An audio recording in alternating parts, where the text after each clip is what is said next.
your cup. Living life with F&D, we won't give up. Spill your coffee, hey, that's okay.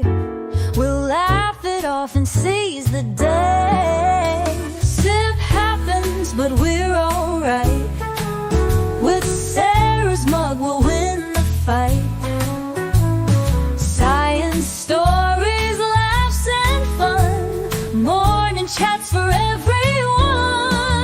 So take a sip, don't spill the brew. Join the chat, it's made for you. Hi everyone, good morning. I know it's been forever since we did a morning chat. So good morning, good morning. Oh my goodness. Good morning, good morning. I know I started early. I was like, I'm not going to wait any much longer. Got kind of done watching my YouTubers that I watch, as you can see. Yeah. And my sleep schedule is all screwed up, as always. I need to really invest my time in the chrono type, sleep type, and figure that all out. I think I need to just let my body do its thing and not, worry too much on my schedule. But at the same time, I think I'm ready to maybe venture into employment. So I have to figure out something. Yeah, I'm getting there. Where it's just like I got to figure out employment or so that's what we're gonna kind of dive into. Hopefully this doesn't look dumb, me reading the stuff that I wrote, but I'm gonna try to kind of go with the flow for about 20 minutes or so and talk about some stuff that I wrote down. And you know how that goes, you kind of write off a script, read off a script, and then it just looks like, a lecture, a boring lecture, school lecture. So hopefully, as you can see, I got done with MG Law. He is a fun little attorney lawyer that just has fun doing, videos and games on the weekend. I think he makes my whole,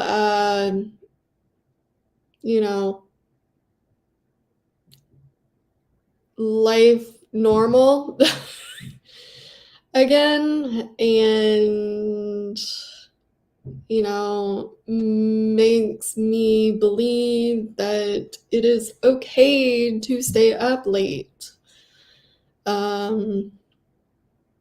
especially on Saturdays, and it is okay to stay up and have fun. And I just don't know where I got, in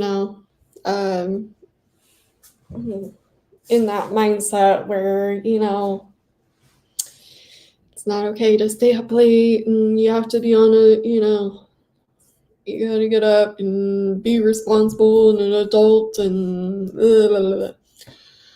So thank you to all those on YouTube that make my life normal and have fun, and especially when you can't get out very much because of your disability and you can't socialize out in public, and yeah. So thank you to all those that I chat with and just share my love and in the 2D world. Yeah, because in the real world it's 3D, 4D, whatever. So I appreciate, yeah. And the games are fun, and it's fun to, you know, give you moolah and watch, you be dumb and eat the bomb sauce. There's been a couple times where, MG got kind of sick because of this sauce. So, and this weekend, you guys are crazy. You make us do crazy stuff out there. But it's fun, and we're not going to be that stupid. Yeah. Toothpaste and what else? Orange juice. That was a little beyond crazy, in my opinion. I'm like, bleh, gross.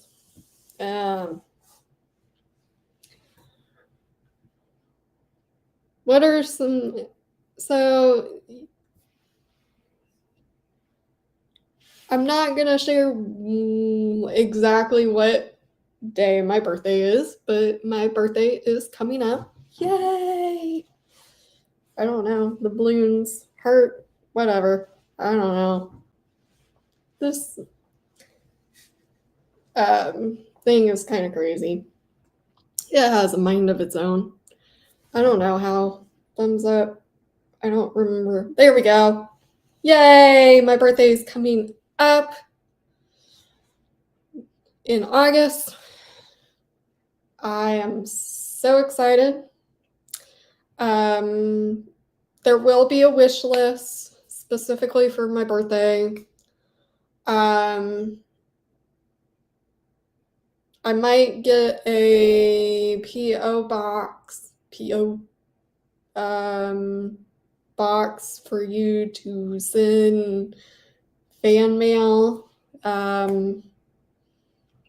would have to figure out if somebody can pick it up and deliver it, or if the post office can deliver that type of stuff. And kind of go from there. I might have family members, you tell me what you want me to. I'm not going to try the sauce. Watching MG Law do the sauce and nearly vomit and hearing about him, getting sick. No, I'm not doing that. I don't think I could do ghost pepper type stuff. I could probably do the jelly bean, different, jelly bean type stuff. I probably can't do, I don't think my stomach could handle anything higher than habanero sauce.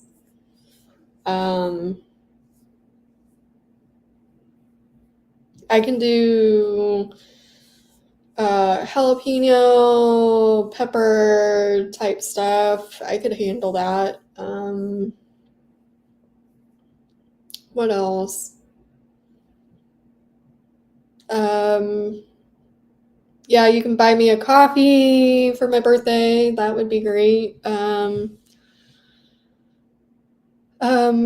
Sending cards. Hopefully I can get those P.O. box, maybe the middle of the month. And we'll just do it that way. Yeah, we could extend my birthday as long as I wish to.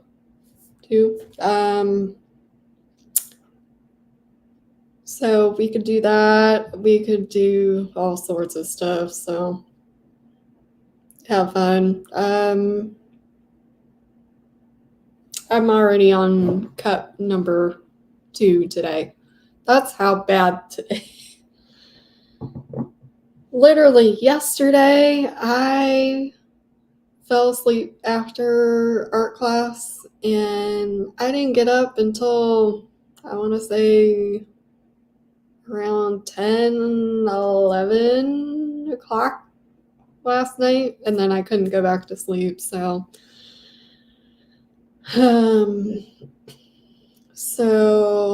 that was a long nap, and apparently I needed it, especially with all this pain that I've been having. I've been having a lot of pain in my good hip, which is annoying, but it's a lot better now. I think that nap was like my body saying, you need this, and we're doing this, and it's something that I needed. So I saw somebody popping in here, but no comments. Sorry, I missed you. I hope you, whoever popped in, had a great day and good morning.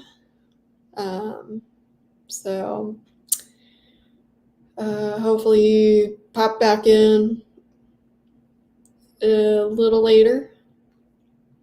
And if it is my family members who are popping in to say kind of a good morning quietly, good morning.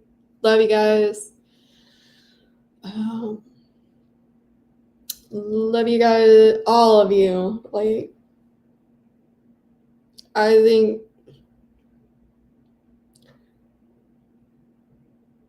think Jeff with Legal Vices, him passing away, and then Valhalla, I owe you a thank you, because I think you were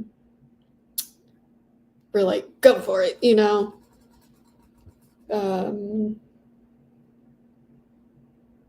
Just all the YouTubers that I watch and follow and show loyalty to and comment, and I think this was the best thing that I've ever done. And yeah, it causes a lot of anxiety, but that's all right. But it also feels freeing when you do it, and you get vulnerable, and you just, especially, I think it does nobody good to sit there and drown in this isolation / for me, and we'll talk about this in a little bit.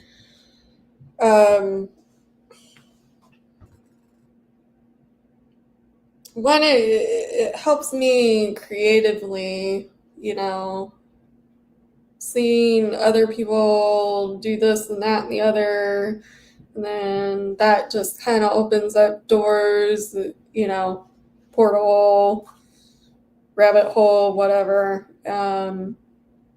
with my own creativity. It also challenges me to, you know, having speech issues pretty much all my whole entire life. And as you can see, now I'm, doing artwork, for other creators. And I hope that can convert into, hey, Sarah, I've got a grandchild that is going to have a new baby, and I want they, have been going through fertility stuff, and okay, cool. Send me, at least 4 pictures, because obviously when I do art, I can, manage through the grainy crap and grainy pictures, and then kind of add my own, process with that, creativity. Like for instance, I went through the videos, found one of MG Law trying to smile or laugh, or, and then I found another picture of him, holding up his cat. So, obviously the cat is sitting, and still kind of give it, really, MG. And then like the sauce, I call it the Wheel of Doom now, but then I'm like, I already signed it. That's the problem. Once you sign your painting, you can't really mess with it, unless it's just like, oh, I need to spray it just a little bit more. But I might change it to the Wheel of Shenanigans, because you all are crazy. And then we play games and then watch videos. And there's the bomb, Jack, whiskey. And then I kind of added my own flair to, obviously you're not going to be able to see that once it's framed.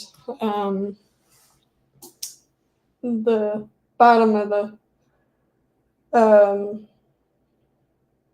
so yeah, and then kind of add in Scrabble and life game, in the background.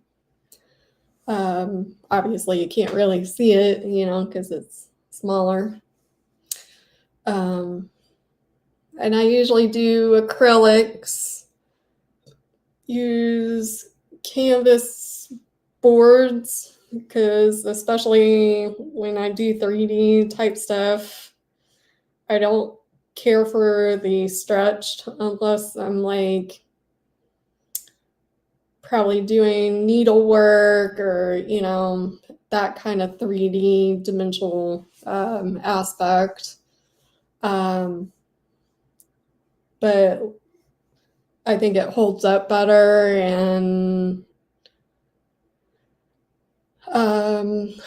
then I do a lot of 3D, dimensional aspects. So like back to the granddaughter that had fertility, the grandmother could be like, hey, here are some of the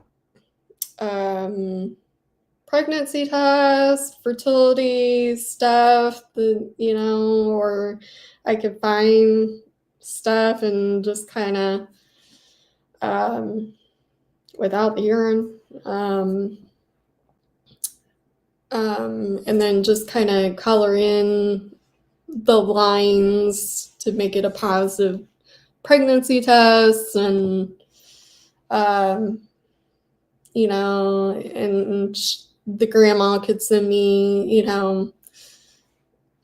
sometimes you write dates, on the pregnancy test, or, ovulation, that kind of thing. So So making it something sentimental, or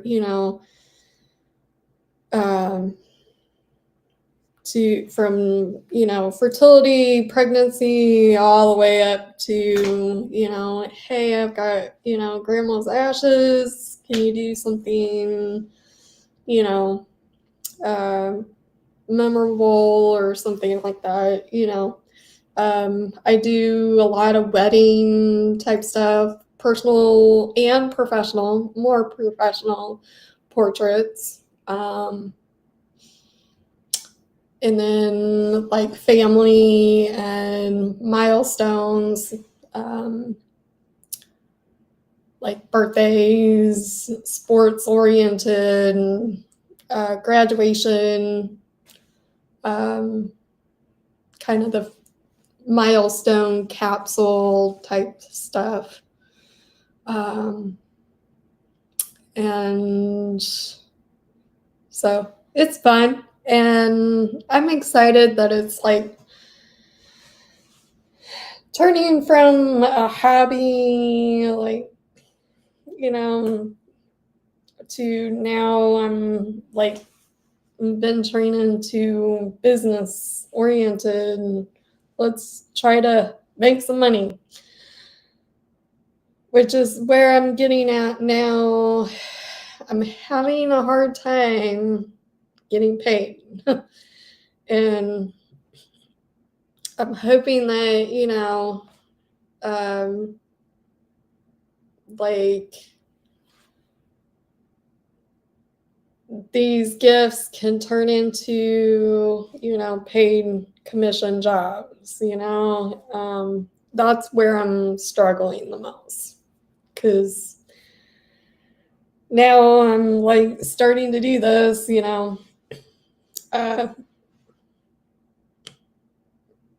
so, like Shizzy and MG Law, I'm hoping that they unbox it, do a video of unboxing it or something.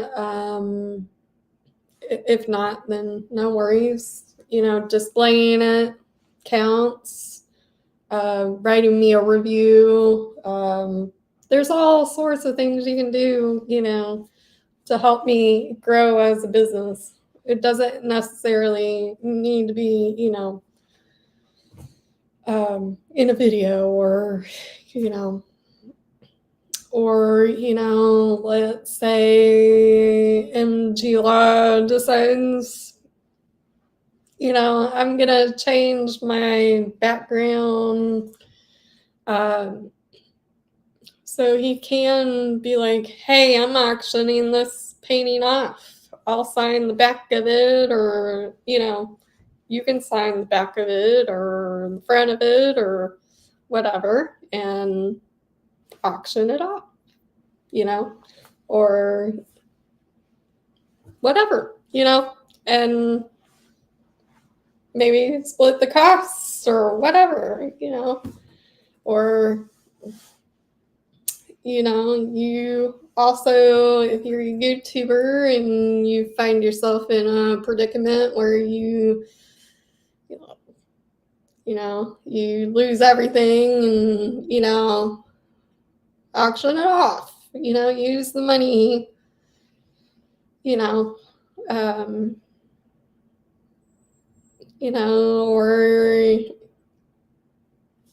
I don't know. There's so many things in life that you can do, Hello. Somebody is lurking. Probably family. Hey, how are you? Oh, okay. Probably you got PT, if I'm not mistaken. It is Wednesday. Oh, well, I will see you. Maybe tomorrow I'll hop on and see ya. Have fun in PT. Hope they kick your butt. And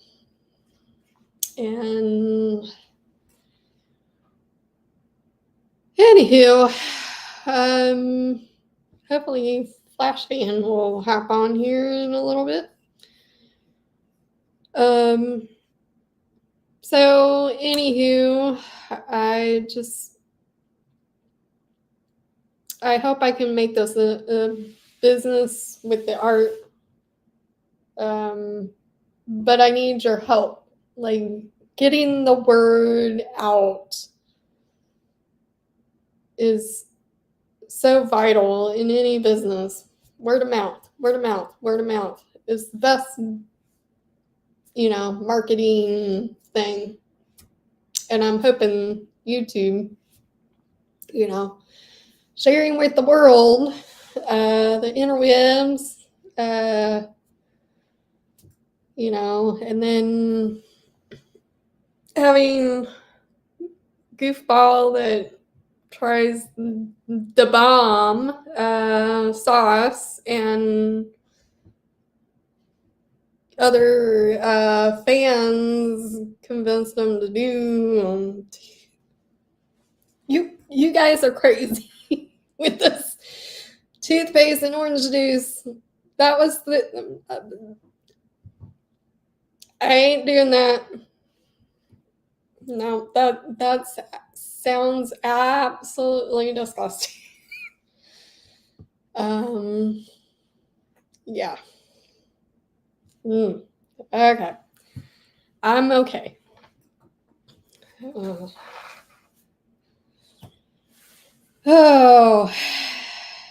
Anywho, and Shizzy's painting is, being sent this morning. I'll have to peek and see if it got picked up by the post office this morning. Excited about that. Getting delivered to him. I'm usually anxious when my paintings get delivered because in the past I've paid, big bucks and to have it 3 to 5 days. It literally took probably the worst 2 to 3 weeks, but another painting just took about a week. And the one that took about 2 weeks they tried to deliver it. It was a business and nobody was there, and and then they were closed. It just took too long. The one that took 3 weeks, that one made me very nervous. But yet again, it was about the time that California was kind of having their fires, and they had like this earthquake. Luckily, this is going southern East Coast direction, so hopefully we have no delays. Hopefully it gets there, in a good amount of time. Hopefully not 2 to 3 weeks. UPS can do better. And then FedEx, I tried to send it to Shizzy by FedEx, but I don't think you can with the PO box, and it wouldn't let me. It kept saying error, and it was a little bit more money wise. I don't know. Anyways, it'll get there when it gets there, and then I can calm down.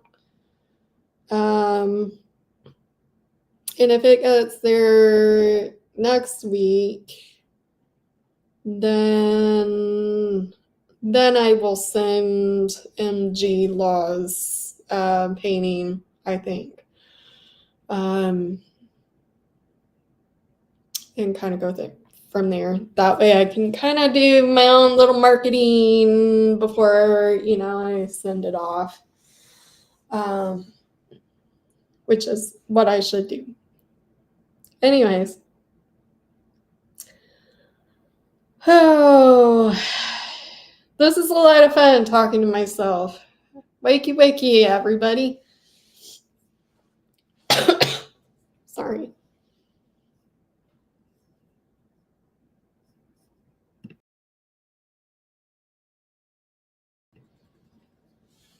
Anyways, I had a good breakfast this morning. I had a burrito with egg, cheese, a little bit of spinach, and I get these maple, I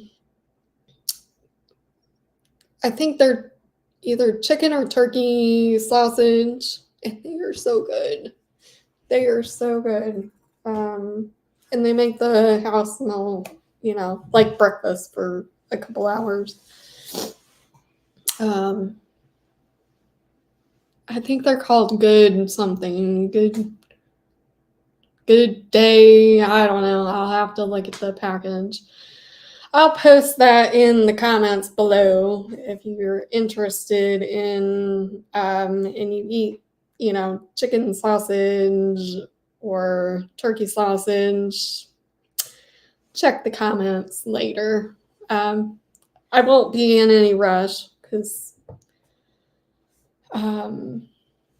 hey Squid, how are you this morning? Yep, I hear you. I'll probably be napping, but my days and nights are mixed up. But whatever. One day I will have a normal schedule. But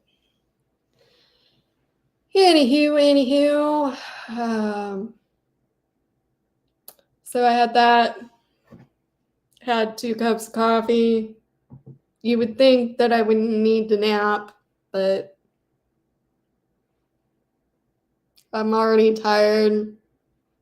But again, I've been up since 10 p.m. last night.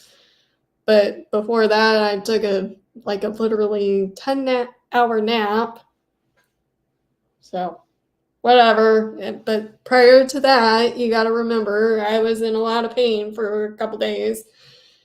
I kind of figured out that I ever did work in this, I did this in 2-3 days, maybe 4 days, 2 days, and I wasn't drinking enough water.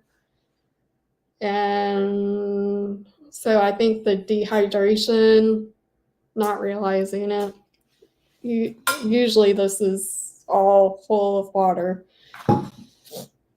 But whatever, such is life. But I had fun doing this, and now I'm looking at it. That's why I need to get it sent out to you, MG, because then I want to tweak it a little bit more, and then I get obsessed. So I got a new basket because my other basket full of paintings is getting kind of full. So I graduated to another laundry basket. And so I'm going to sort those and, see what needs to be sent out to people, delivered, and kind of go from there, because paintings that sit are considered abandoned paintings, and they need to get, I need to get people to pay for the paintings. I need to clean out my, stuff.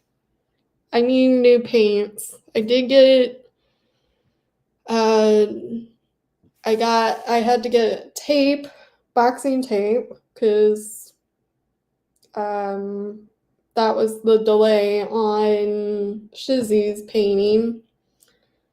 And I needed to get printer ink because I tried to be cheap. My dad and I tried to be cheap and refill these, and they kept making a mess. I think the hole in the ink cartridge was making it like bleed and leak out. And so we got enough ink, I think, to last us for a long time, I hope. But it just seems like printer ink does not last very long. And I don't know if it's because in the wintertime, I keep this room pretty warm with my heater. And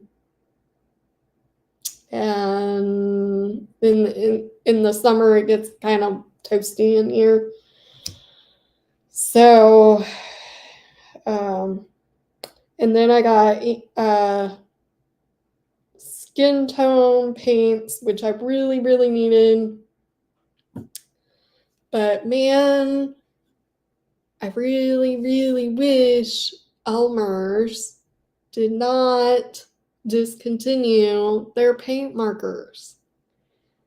Polka paint markers are not the quality like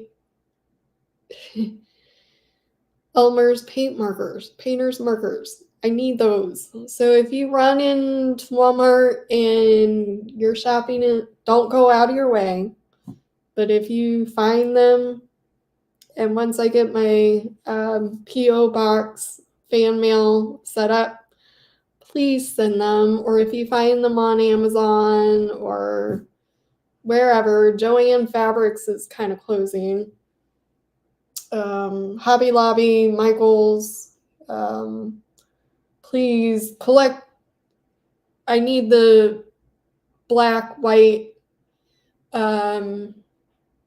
I don't really need color markers for some reason, but every once in a while.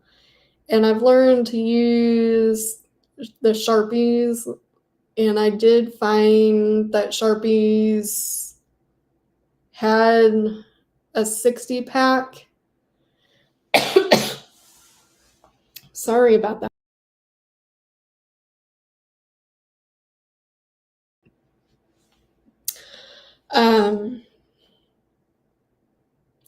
Sharpies has a 60 pack. If my family members want to get me a birthday present, get me a 60 pack of Sharpie, acrylic. And maybe it's because I was just using the 12 pack, let's say, of, colors. Maybe I needed more to try out more of their other colors and have a, bigger pack. And then I've learned to really coat it, and then you can kind of blend it. So I don't know, but still I'm struggling with the marker aspect of everything. And then I don't have any available to show you, but the ones that I got from China that are skin tone and they're fine tip, I'm starting to have a problem with them drying out. And so I can't seem to pump them, and I don't want to mess with the tips, and I don't know. So, anywho, I'm glad that I'm feeling a lot better pain-wise, because then that gives me more motivation to do YouTube. So maybe I will get on tomorrow again. And then definitely Friday. I kind of want to keep my Saturdays to myself, but maybe we'll do another painting session. And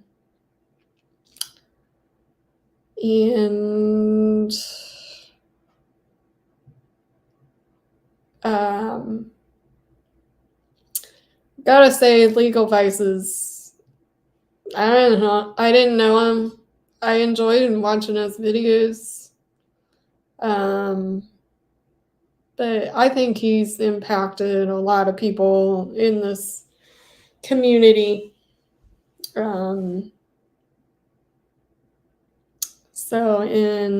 I know that's just gonna start making people tear up just thinking about people tearing up that knew him,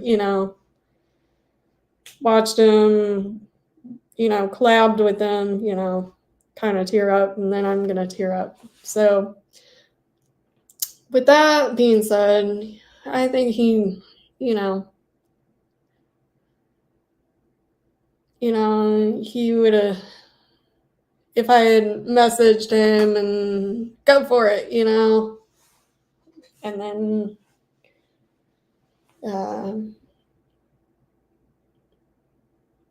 so yeah, sorry for making you tear up. If you're watching the relay, I'll just never get over the whole pancake. Maybe we should watch Mr. Pancake.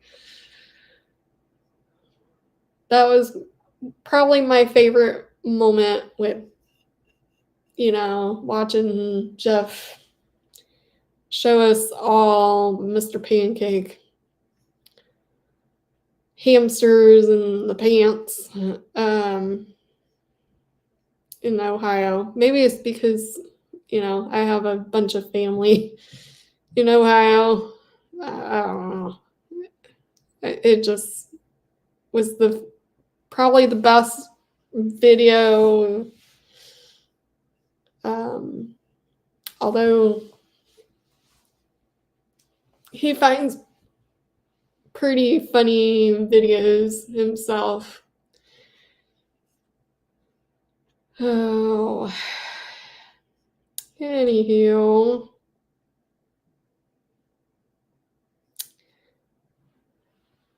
I've been ranting for quite a while now. I'm surprised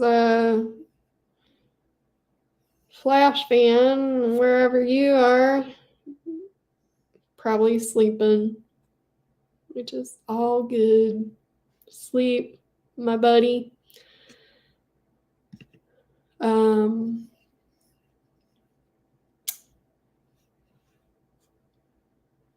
Anywho.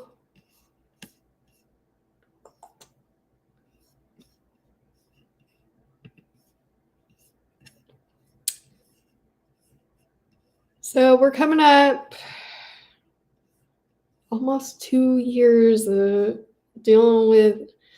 Now I kind of want to change my name of my, but some of you call me Livin', and then some of you call me FND. Out there, so you don't really want to really change your name, especially in the first year. You kind of want to let people kind of change your name as you go over the years. So once people, either call me Sarah or, FND, but But all in all, it is my choice to change my name. But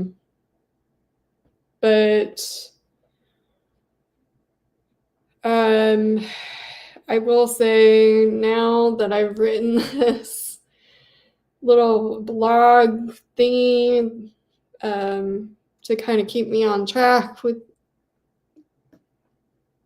sort of.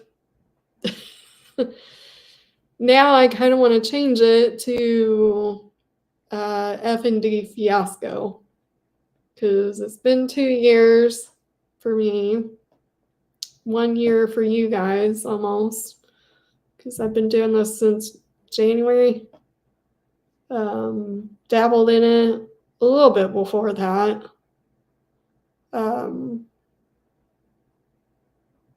Should have done it, immediately during all that, but there were, quite a few periods where I don't really want to show, I didn't want to show my seizures. I didn't want to,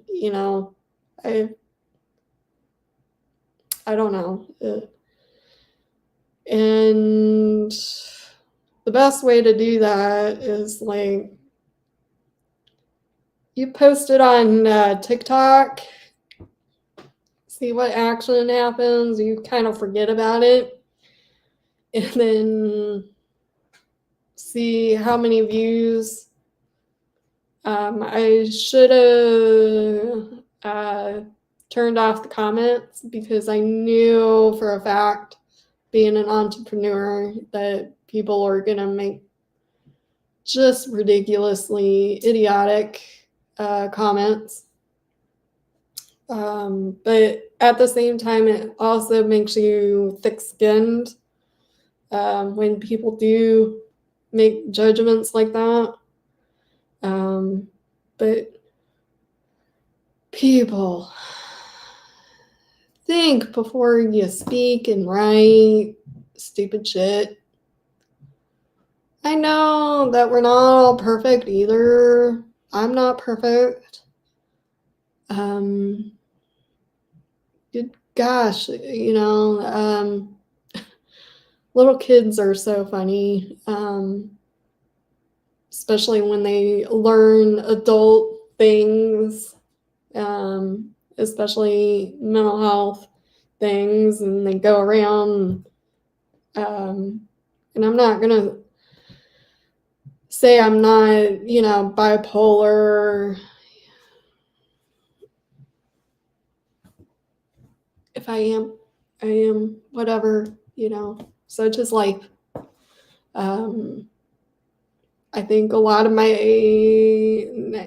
after 2 years and researching and watching other people with FND, and then gaslighting and the abuse and the neglect and the malpractice, and you go through the math of some things don't math up, and especially giving me medication that you are so hypersensitive to. And now I've researched and gathered information that most of these medications mess up your not only your genes, but they just mess you up in general. But they affect your salt intake, they affect your metabolism, or your metabolism, gets all screwy, and then it affects your sugar. And so a lot of these affect your sugar mostly. And I just don't do very well with, medication in general. And I want to go as humanly possible, back to food, diet, all natural, homeostasis, the list goes on and on. I could talk for days on health and alternative medicine and all natural. And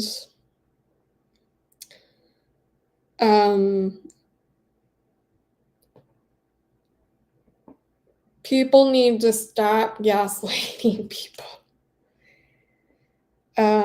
For like, I am starting to, I'm turning 41 in a couple weeks this month. And, I'm officially over the hill. I don't have time for this. I have enough to deal with my health. So I'm starting to be like cleaning out, the friends that just don't math with me anymore. Like, I'm starting to avoid these people. That you're like, really? Really? You really, I thought, we were good terms and all. And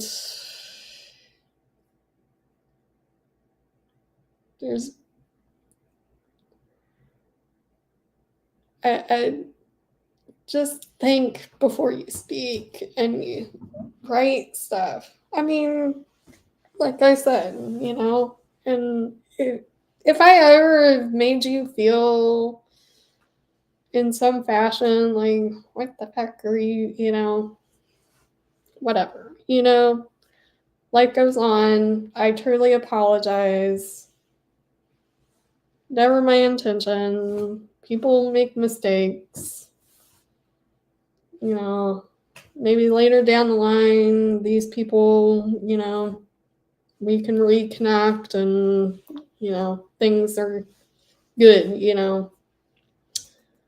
and have an honest, adult conversation and bringing these topics up is very important and the most adult thing you can ever do in your life. And if, we need to cut ties after that, then we need to cut ties.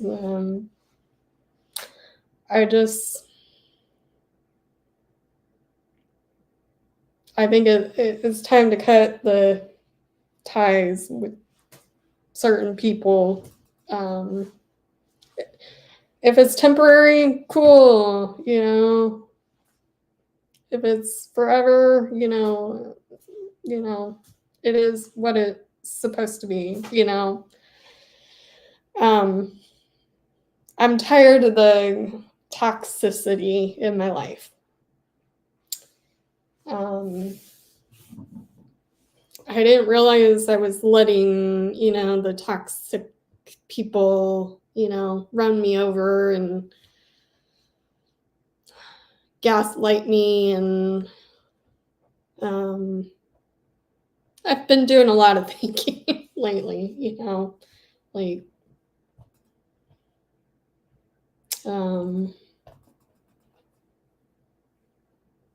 I think it's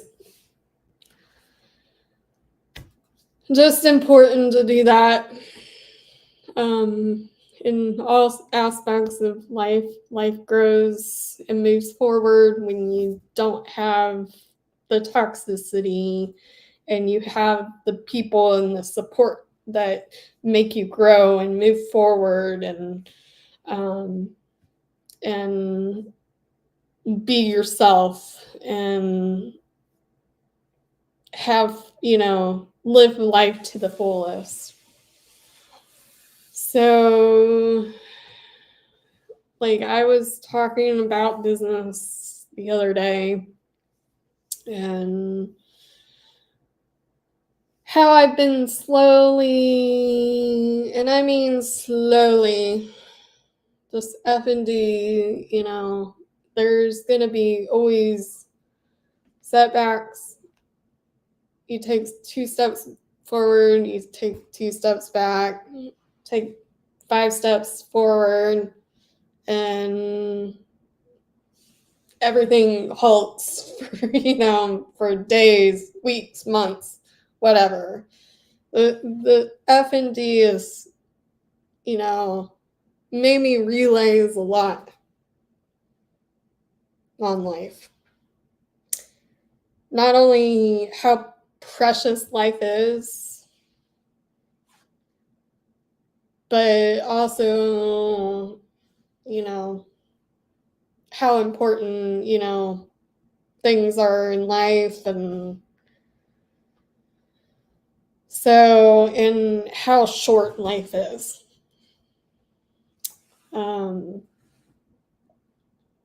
And after 2 long years dealing with this F&D fiasco, now I still want to change that name to F&D fiasco. I think it's just a fitting after 2 years. Although I've slept for half of it, so it only feels like a year ago I have been dealing with this. Probably because, I've slept through most of it. I desperately want to re-enter the work world, but realistically, the only way that makes sense right now is through self-employment. And I know family members who are watching right now or the relay are like, oh goodness, here we go.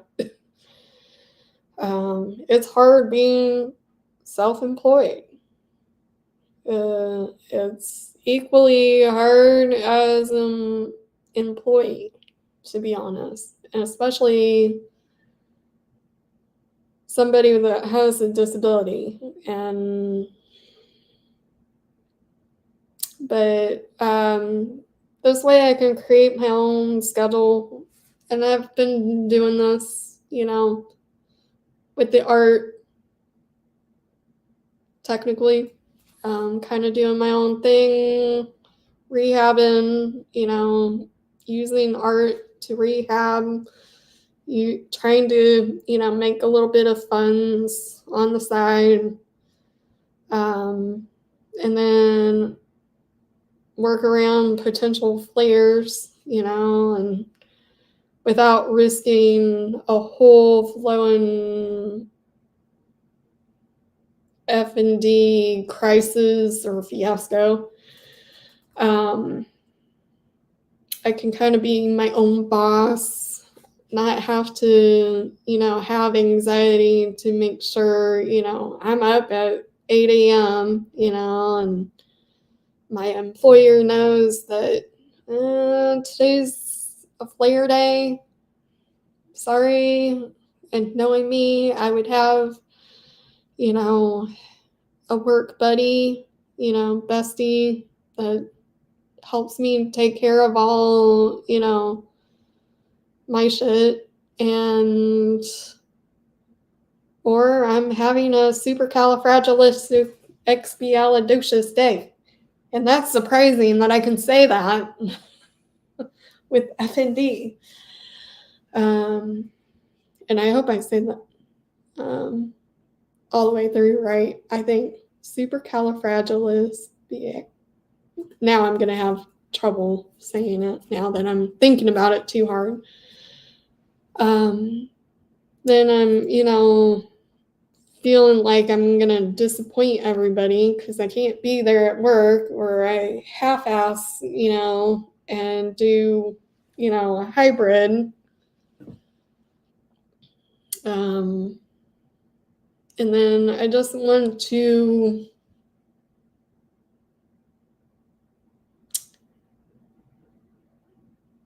unburden my family.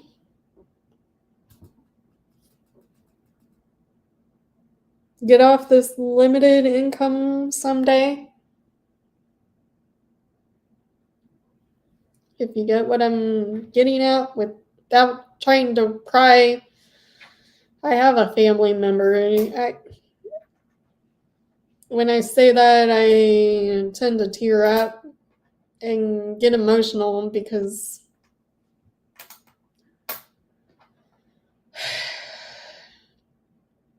I know I'm not burning you guys, but at the same time, especially now that I've got, some source of income, but I still feel, I'm burning you guys in some fashion. So I don't want to tear up. Anyways, I look ridiculous. So getting a job with disabilities, like, extremely, incredibly difficult. It's ridiculously difficult. And yes, I have tried. I could probably have the world's record in applying for jobs. You can't tell me I haven't tried. Like, I am super creative I've done old school, applying, marching out there. Hell, my first business, I would say, is kids are my business. It was babysitting, nannying. I think I started when I had my first niece. And then, that grew to neighbors, and I was totally involved I would sneak off to the nursery during church. And then vacation Bible school. So I was pretty proactive in that. And then, like, I had twins that I babysat for, and that was kind of my first ever job. I don't even remember how much she gave me. I think it was just, you're 10 years old. Here's some food. Which was good for me. So then, and that was like, I was expecting to have more nieces and nephews at that time. And so it was just kind of babysit and, learn to take care of kids and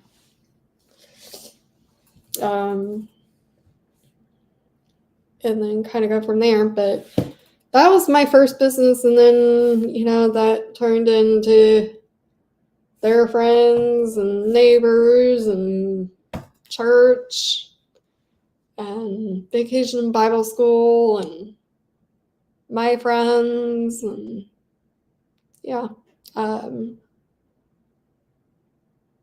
then I remember the last time I stopped doing the babysitting, and it was getting kind of close to, me graduating from medical massage school, and yeah, they hired somebody younger. They wanted. I was like, okay, I guess I'm an old maid at 23, you know. The other babysitter was a teenager, still couldn't drive, but more energetic, whereas I could have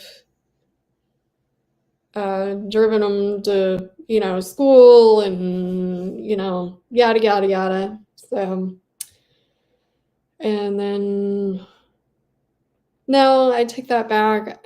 Maybe I had a babysitting gig, and all they wanted me to do was go entertain, and I ended up like working 40, 60 hours a week for this and only making $80. I was like, you can't say that I didn't have a kind heart in that. But I was like, I'm done. This is that was the last call. But I was just like, okay, enough of that, and get into medical massage school and get done with that, and then I've done about 5 massage jobs. Partly the name changing and moving. I'm like, can kind of tear your business apart if, not enough money can tear your business apart. And then not only that, the recession, kind of killed some aspects of my business. And then Groupon is another thing that, killed my business. And then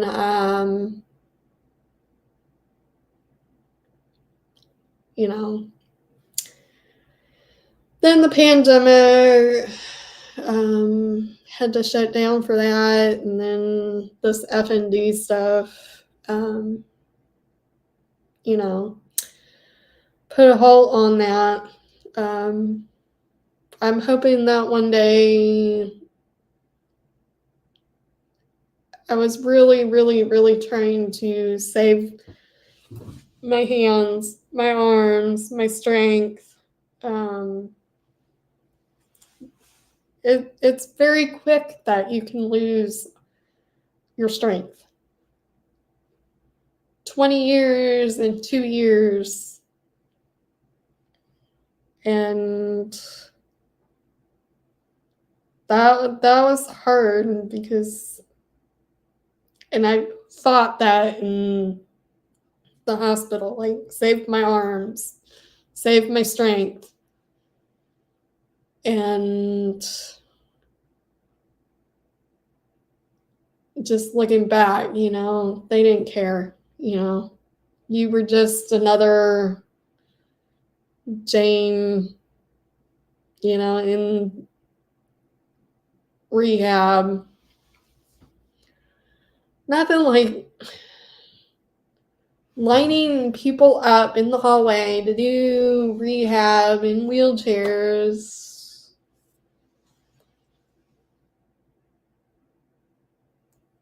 That was just the most ridiculous.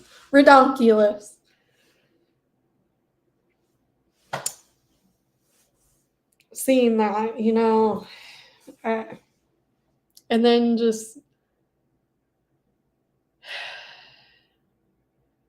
and then them telling you the rehab program is like the state of the art, and then you end up going to their program, like fighting, I'm a medical massage therapist. I needed to do the advanced program to get in and out, and it wasn't state of the art, to be honest. It was just the most basic. Yeah, you got, instead of 1.5 hours, you got 3 hours of rehab, and then you fight for mental health therapy to either be put on something else or tapering off that medication, which later I found out that I was allergic to, highly allergic to. And yeah, be careful. If you are on mental health medication, please be careful. Talk to your doctors. Try to, make them vigilant on, your care. Not just once a month, but just like supervise you on this medication, and, okay, at some point they actually don't test this medication for more than, I want to say, 6 months to a year. So they don't have any clue the long-term, use. And I feel like that leads into addiction. Like you come, dependent on that medication. And like I have a petition out there that, and I listened to somebody on another YouTuber that had a guest speaker, and he said that there was like the math. If the math ain't mathing, the average time with a provider in mental health, I think it was mental health, don't quote me on it, was 2 something minutes. And I'm like, what? Yeah. And surprisingly, when this all happened, my last visit before I had this, stroke episode, paralyzed on my half of my body,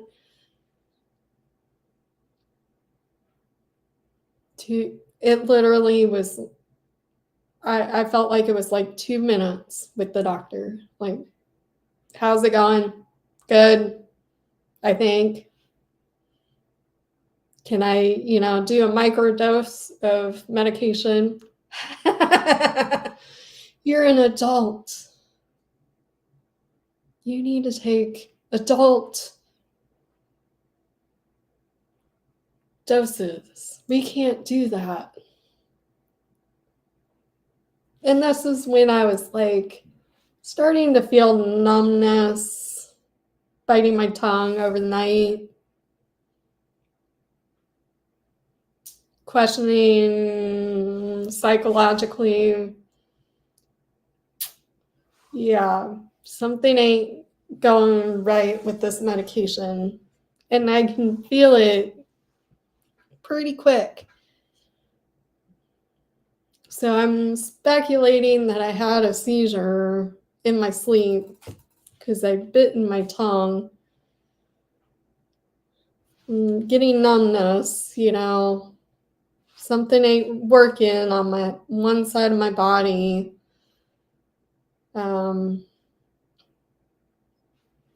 Yeah, I could have been sleeping funky, numbness in my fingers, but the funny thing is, when I had these episodes, my body contorts and gets all rigid on that side of the body, and I feel like it comes from my neck. Something happened that night in my neck, or when I fell, or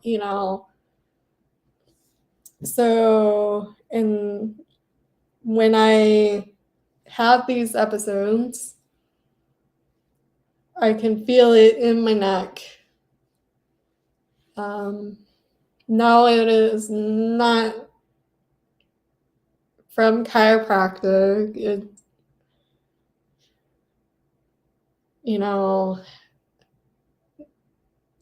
Something happened, and then you have evidence that I have genetic testing. That doctor failed. Those doctors failed to look at that information. Then I had blood pressure that was very, very, very high and concerning, stroke high. And that nurse failed, gaslit for 45 minutes, giving me the runaround that, I'd been there before. So what? I needed your help. Something wasn't right. It was either the Vraylar that I was on for, 5, 6 months, 3 months, somewhere in there. So, and then you have history that I was hypersensitive to medication. Psychiatric doctors out there, please make sure that you take the time, talk about, history, family history. You do physical, because some of these drugs are making people like tipsy, But ultimately, what helped me the most was not only reading black box warnings, but having a genetic testing. And then now what really helped me is like, okay, this is going to affect my sugar, my, insulin metabolism is all jacked up. So Vraylar could have been the issue. I had a concussion from falling. If you looked at my history,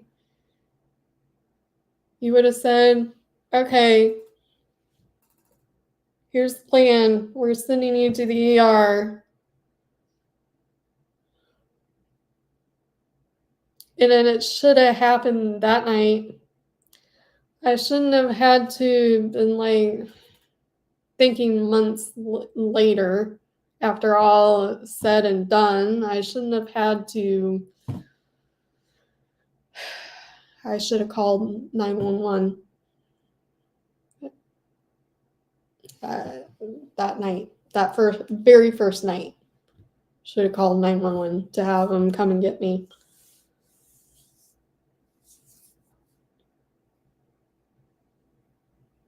Should have told that nurse, fuck you. You're unprofessional. Unprofessional, unethical.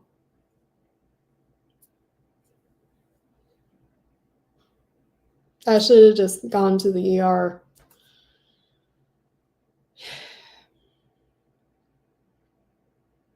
But I can't change it.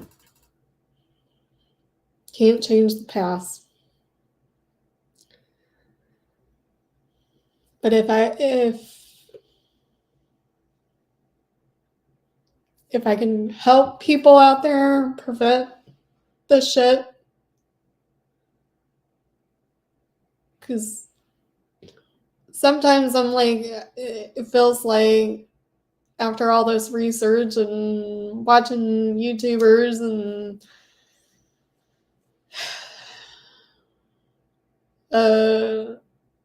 one of my favorite YouTubers that, you know,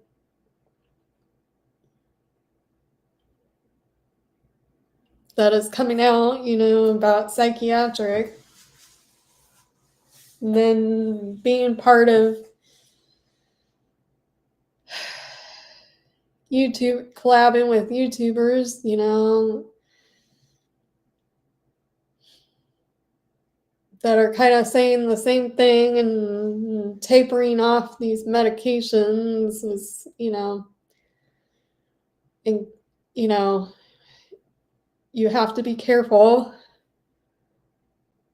and do it slowly and not abruptly. That could have changed everything. And then continuing to take this medication, you know, even though you're allergic to it, and then it getting recalled, and then,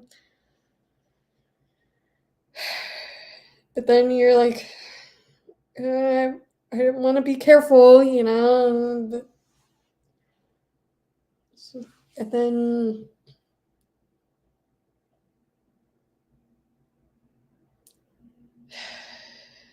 I got tired of the vicious cycle of everything, you know.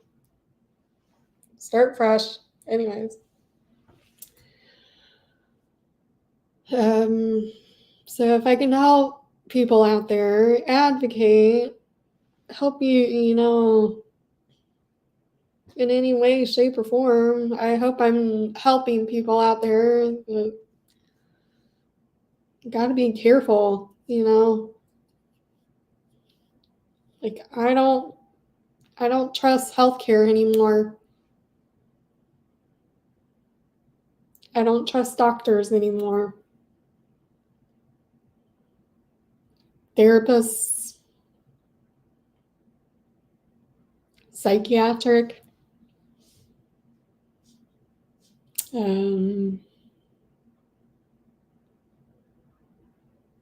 hell, you know, reporting this to people, you kind of failed. Anyways, I'm gonna cry.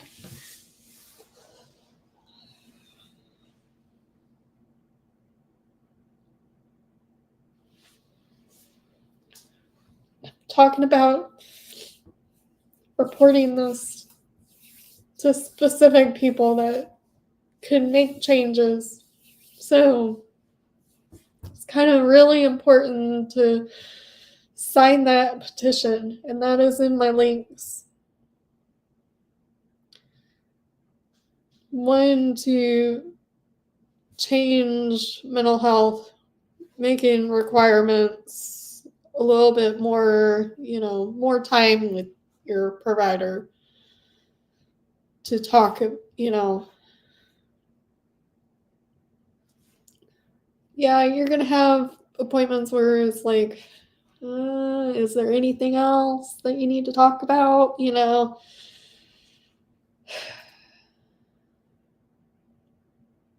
like this, when I was in medical massage therapy, there is a psychological dynamic where I honestly can't help you, you know, because that's out of my scope of practice. So then I have to refer to a therapist where you probably need to talk to, you know,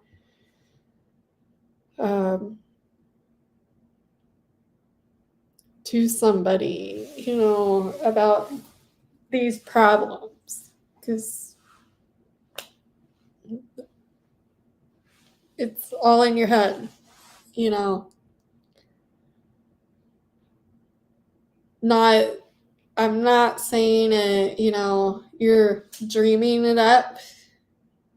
I'm saying there's a biosocial dynamic going on that, you know, that's causing this physical pain. So it's always good to talk to somebody, release that emotional aspect, because, you know, there's an aspect of massage therapy where, you know, you focus on the pain and you're quiet, and so I want you, you know, to go and talk to somebody who you know, like, and trust, or I know, like, and trust, and to release that, you know, pain, like, release it, you know. So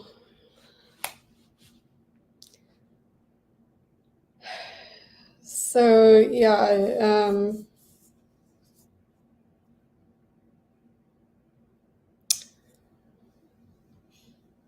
so that's also why, you know,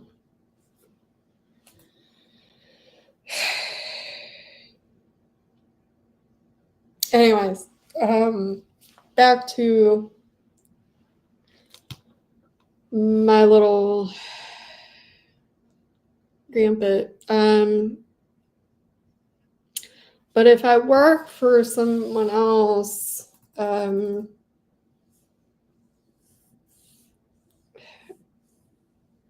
probably flare.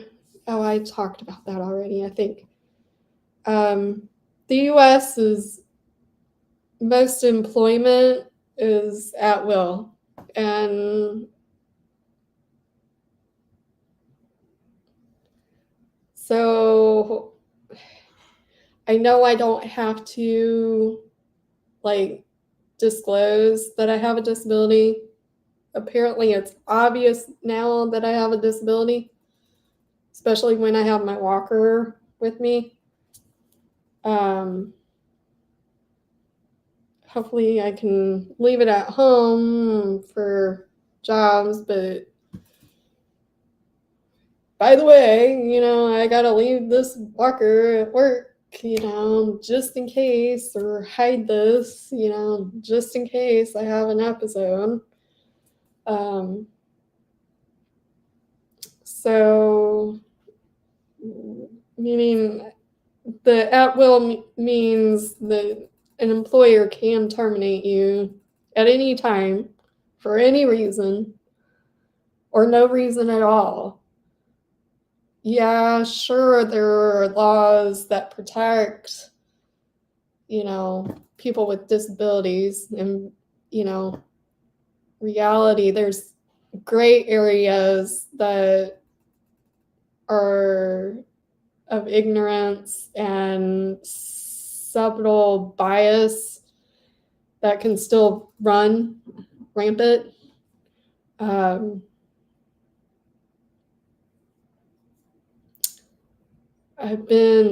I have been let go because of my disability.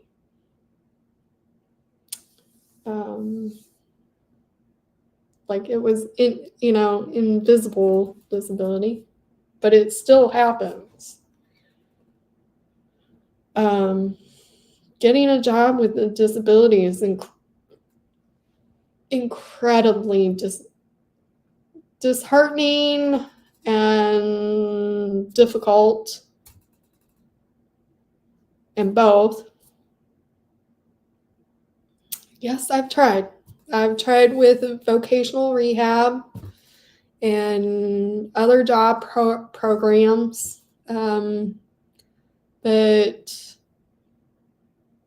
they even dropped me. Why? Because I applied for 3 additional jobs on my own. If I was my advisor, I would have been like, hey, do as many as you can, or, are able to, apply, because I live in a college town. So you would think, hey, do as many as you physically, mentally can, and let us know, when you do get, an interview, and then I don't know if it's because they want to kind of know where, but even then, I would have still had to tell them, inform them, whatever. So there's no record on their end, because we were doing it from Indeed. And then, yeah, I did some for massage because I was just like, I'm going to try. I'm going to try to get back into massage.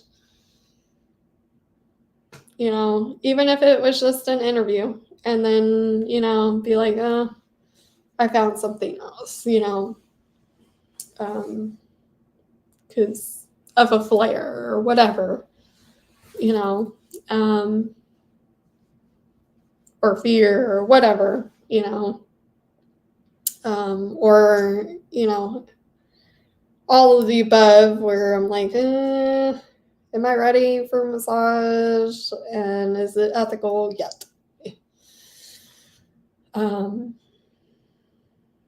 So whatever, I would have celebrated, but no. At that time, I physically couldn't walk or take 2 buses to get there, walk a distance, 2 buses back. I was still on the waiting list for the paratransit transportation, which require a 48-hour advance notice by phone, but they don't really have online scheduling yet. That could change, to be honest. I eventually switched insurance, which now offers free rides, but even that is 3 days notice. And that is a crazy story. Yeah, insurance, transportation could be better.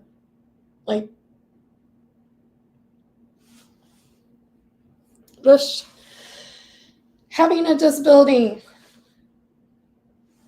it shouldn't be this ridiculously crazy with transportation, and trying to find independence should not be in second thought.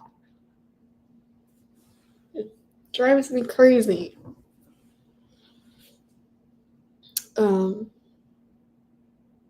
The one job was absolutely perfect,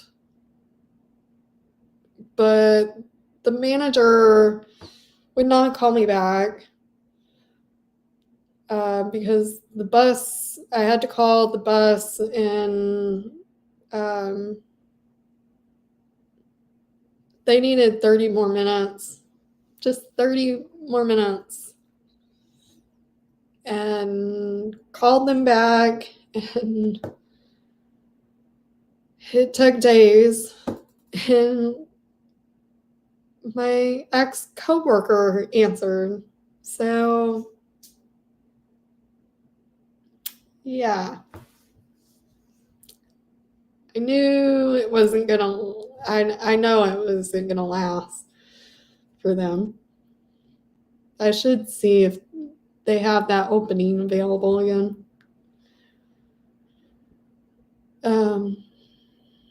I really didn't want to wait a whole month to apply with vocational rehab, this job recruiting company, just to apply for 3 more jobs. And you could actually tell that they were dealing with people that struggled, disability-wise, had a lot of autism, spectrum people coming in. So I don't know. And they might have gotten to the point where, you just don't fit. I still have a disability. You can't discriminate, based on levels of disability. But I think I'm doing pretty well. And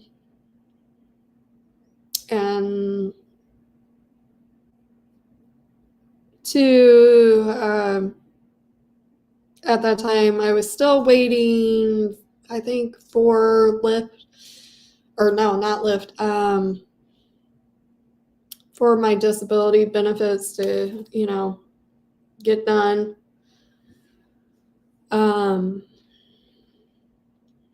So I couldn't really afford Lyft. I was being really careful asking for money, not burdening my family financially as much as I could humanly, mentally could possibly do and live independently, I don't want to do that to my family, friends who support me. Like I had a few friends where I'm like, enough is enough, let's take a break, financially. I know your loyalty, and, I know if let's take a break. I know later if I ask you to help in some fashion that let's look. And anyways,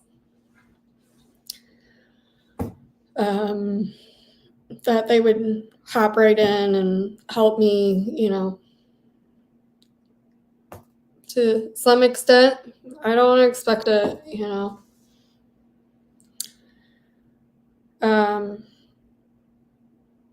man, that one job, that it was for,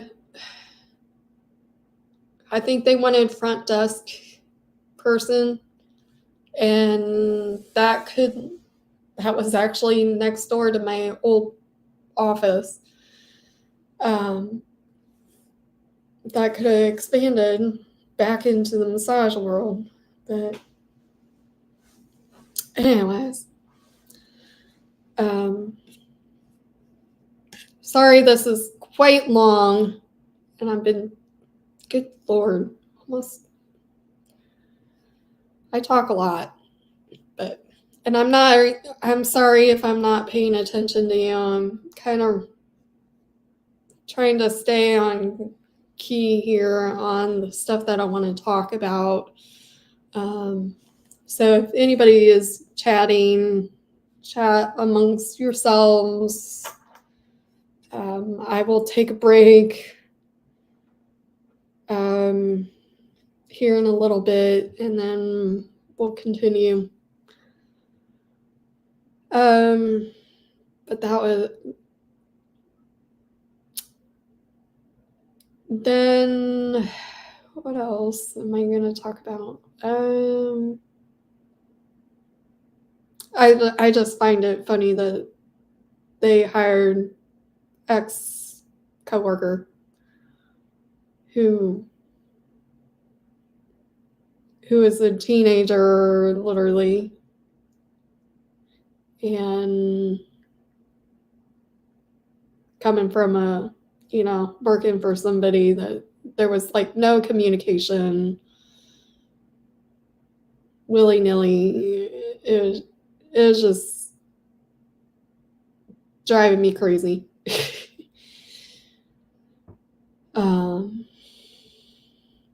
But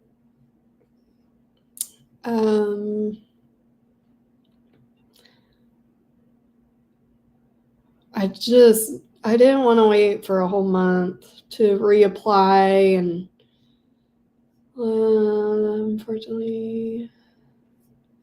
unfortunately they either got snatched up from transportation limitations, or I was apparently rejected due to my walker or my disclosures.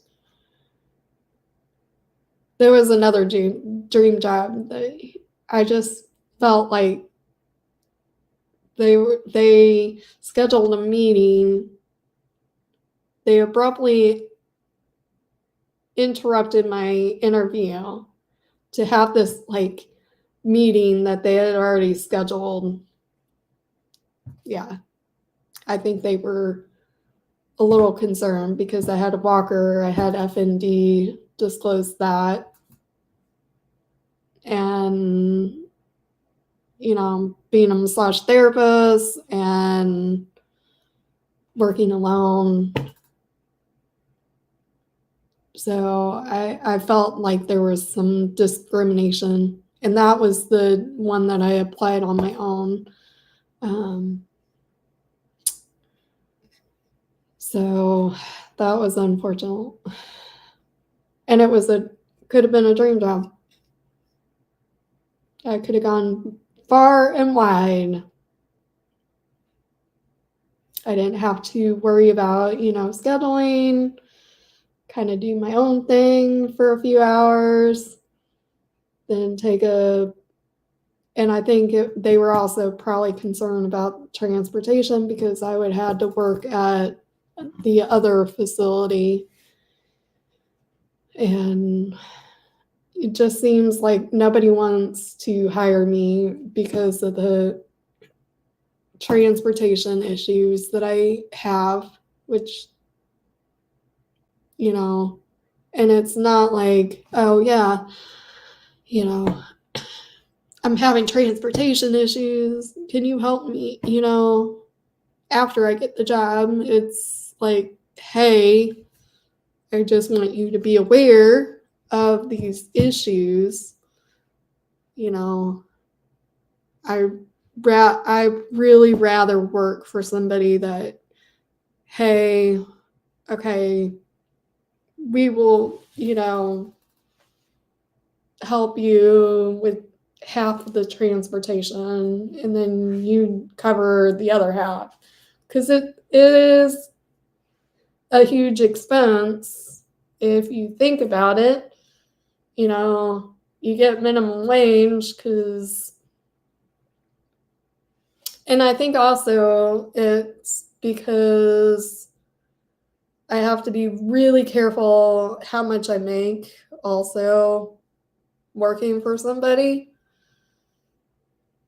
And being in massage therapy,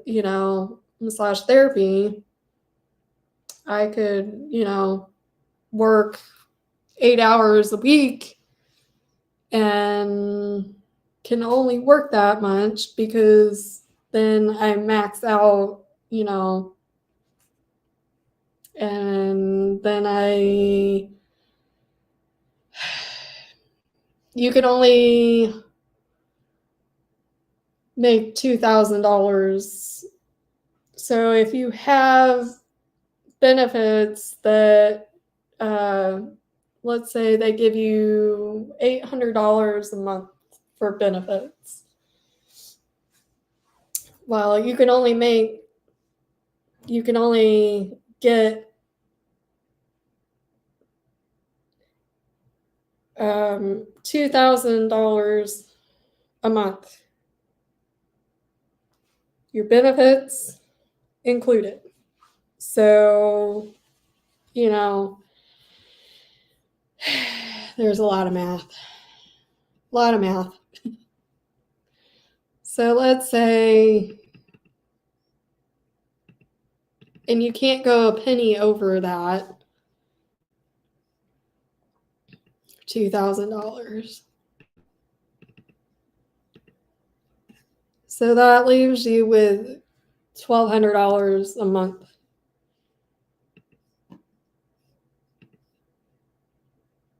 Divided by 4. So you can only collect $300 a week. And let's say the massage world, they pay you, when I've worked at the spa, I think when I first worked at the one spa, they paid me $15 commission, and then whatever I got on tips, that means I could only do 20 massages, which I can average on 6 massages a day. But with this, you know, let's say do 5 massages a week, or not 5 a week, 5 per day. Let's say that. So I could only work, 4 days a week or whatever. And then I'd have to be very, very, very, very careful with tips. I would only be able to, accept cash tips. And like some places, like if you sold 10 memberships, they would give you extra money. It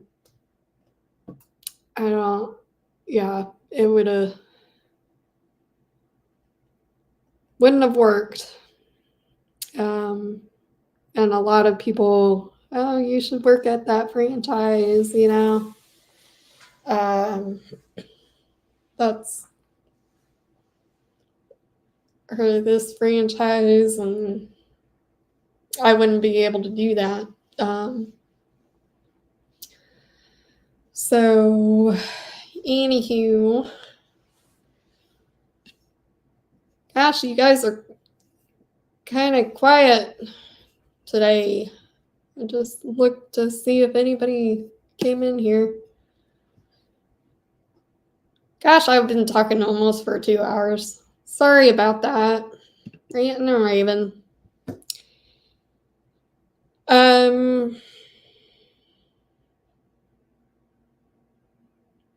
Anyways,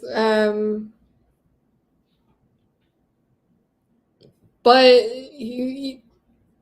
if you are an employer and you hire for a company, you guys got to remember that people with disabilities, you've made it so hard to obtain a job, and to, like, now that I have a walker and depend on a walker sometimes physically, I have to okay, is this company accessible? Are there ramps? Are there stairs, or is there any elevator in the building? How many steps if I were to require to go up the stairs?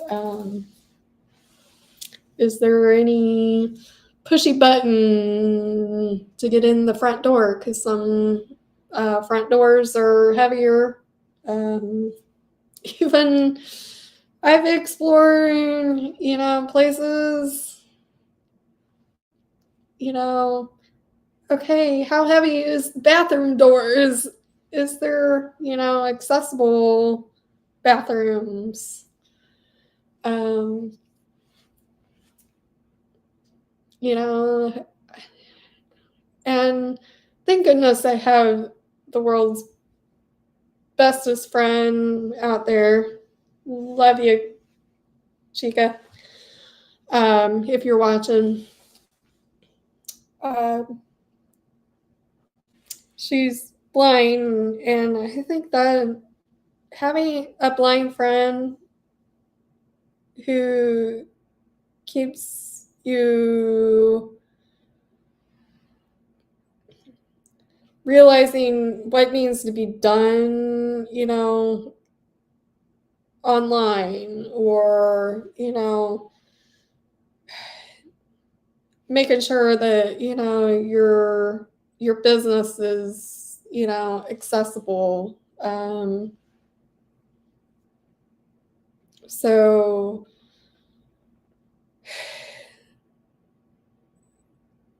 as humanly possible, you factor those things in. And I'm saying having friends that have different disabilities, I think it helped my business, and to being a massage therapist, you have to think about these things too. It's just not just your friends, but your friends can help you test different things, with online, okay, can you test this website out for me? Make sure it's reading everything with JAWS, which is the program that will read different things on their screen. Just make sure that you're in compliance with your business, because it is a hefty fine if you are ever audited for your company.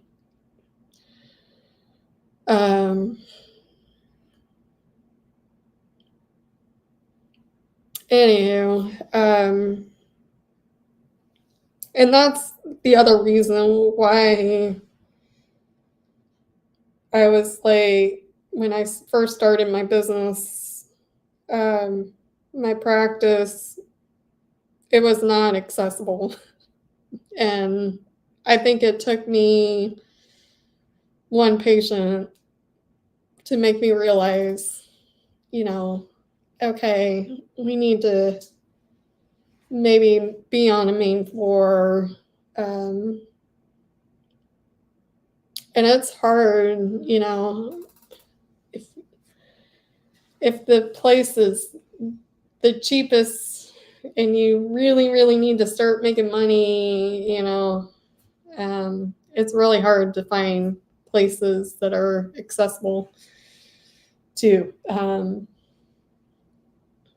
So anyhow,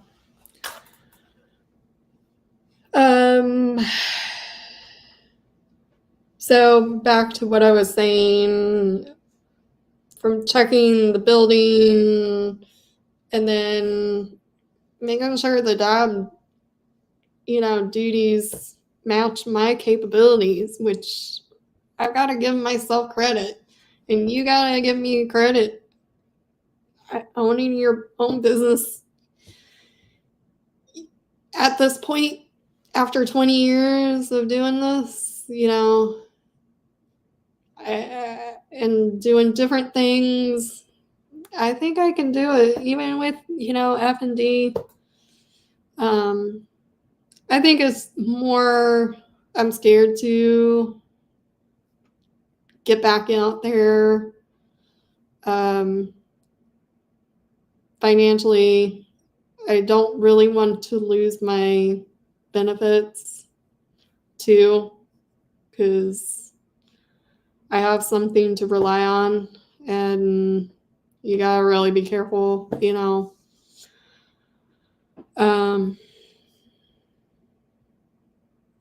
and to the unknowns, the fears. Do I need somebody to help me? Maybe, but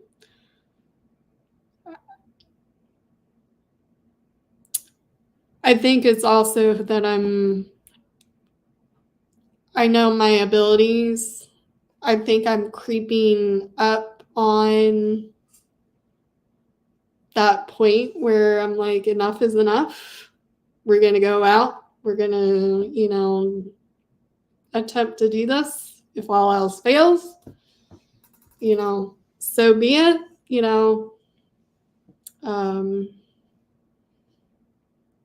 I think too, I'm a little scared to have a flare of FND like I did 2 years ago, because it was scary, going pretty traumatic, 3 months in and out of hospitals, the gaslighting, the abuse, the neglect wasn't right, shouldn't have ever happened.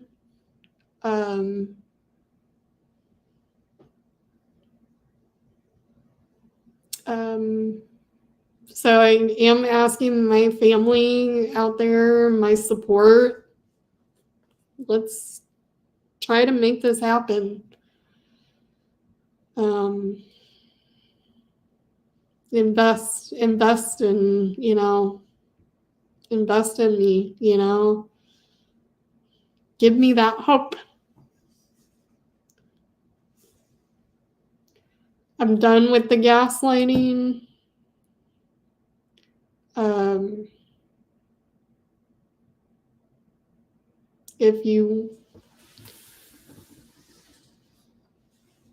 Because I'm getting to the point where I'm cutting those ties. Like, I'm seeing people in there.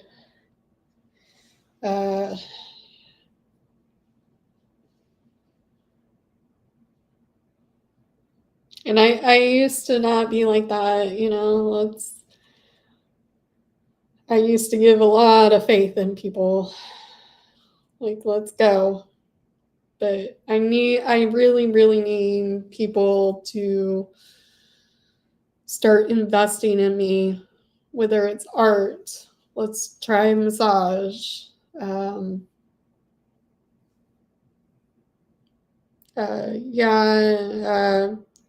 I don't think I can carry. I can't drive. I don't have a car anymore. There is liability for even the driver or people to carry, massage equipment for me while I'm doing my walker, because obviously I'm going to have to take my walker with me. And I can't store my walker. So that's the hard part. Even,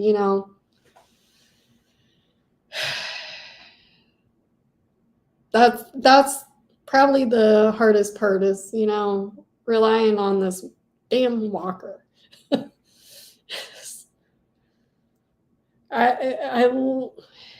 there's days where I'm like, oh, I'm thankful for the walker, but there's days where I'm like, why do I need this?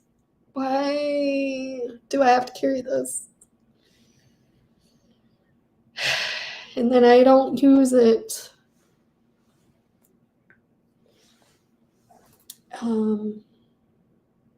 But then I get anxious because I'm not carrying it with me.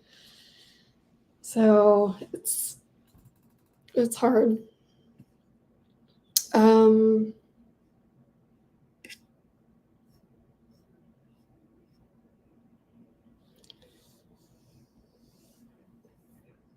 Anyways, back to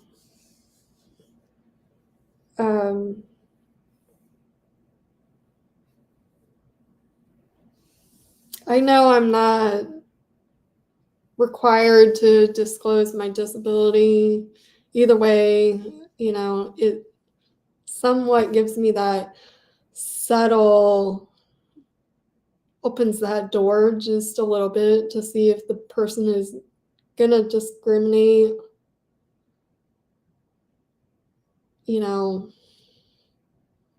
It just gives me a little glimpse, like, okay, this is not gonna work, but I put so much effort into practicing for my interview, and whether it's in front of a mirror or just in my head.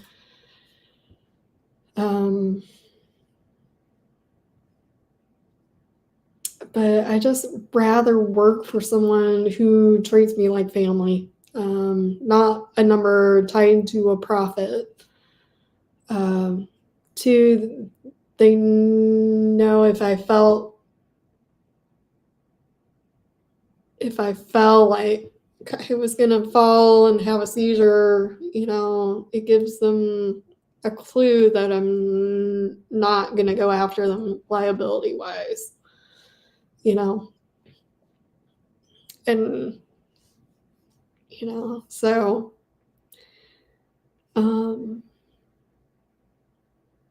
let me say this: none of us own people or places in this town. I respect that you have loyalty to certain individuals, groups, causes, whatever, but I was really shocked when I was made to feel like some people believe they own the town, like there's no room for anyone else to grow or belong. Yeah, it was a little disheartening. So I'm like, and then there was another time where they got pissed off at me because I was dead to the world, sleeping,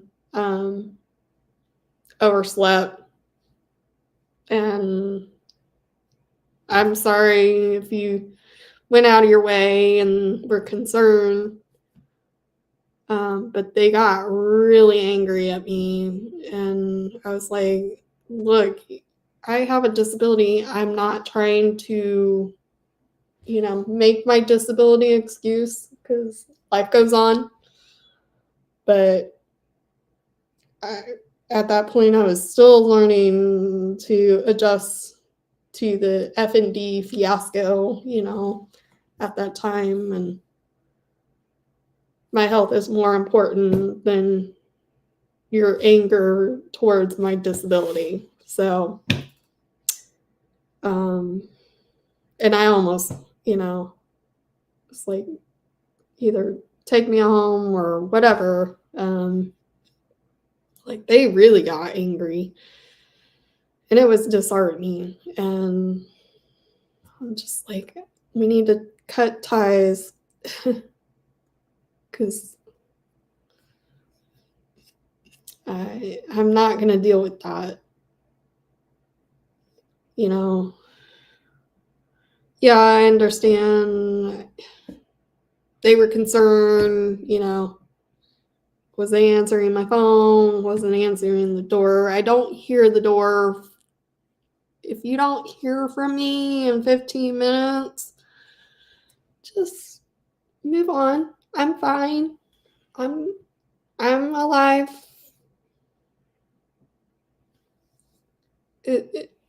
If you're gonna go batshit crazy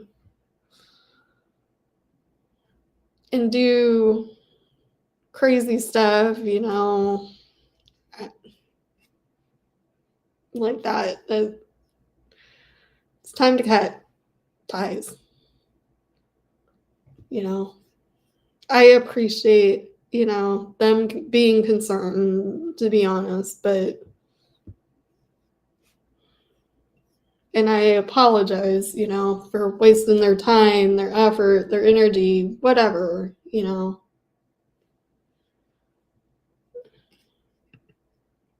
So, but if you don't hear from me, let's move on. Let's do something else. I will respond to you a little later. Apologize for wasting your time. I'm not, you know.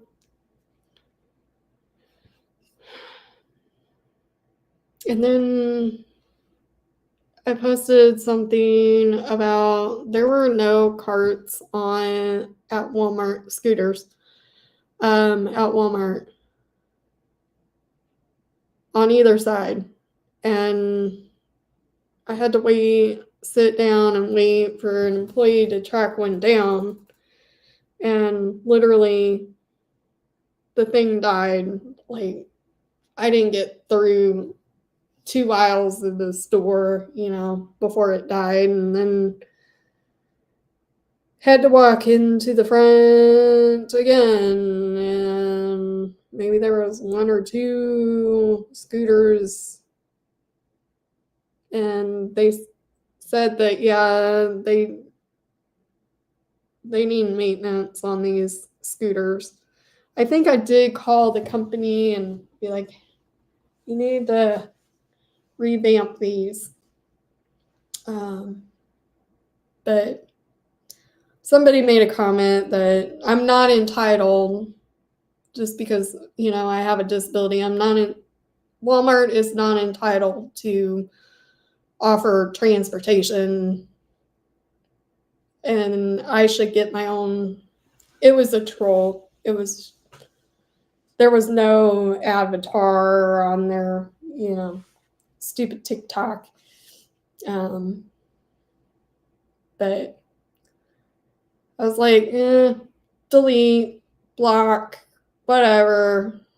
Took down comments, whatever I wanted to do. You can tell I've been doing business forever. You gotta have a thick skin, and, you know, criticism is gonna come regardless. And it just seems like people these days, disability, you're more of a target. But whatever, I don't care. Yeah, it upset me for a few seconds, but whatever. Like, we're not in high school. Quit being a bull, you know.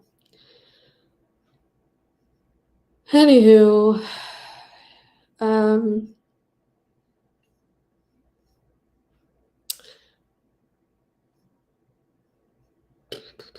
what else was I gonna talk about?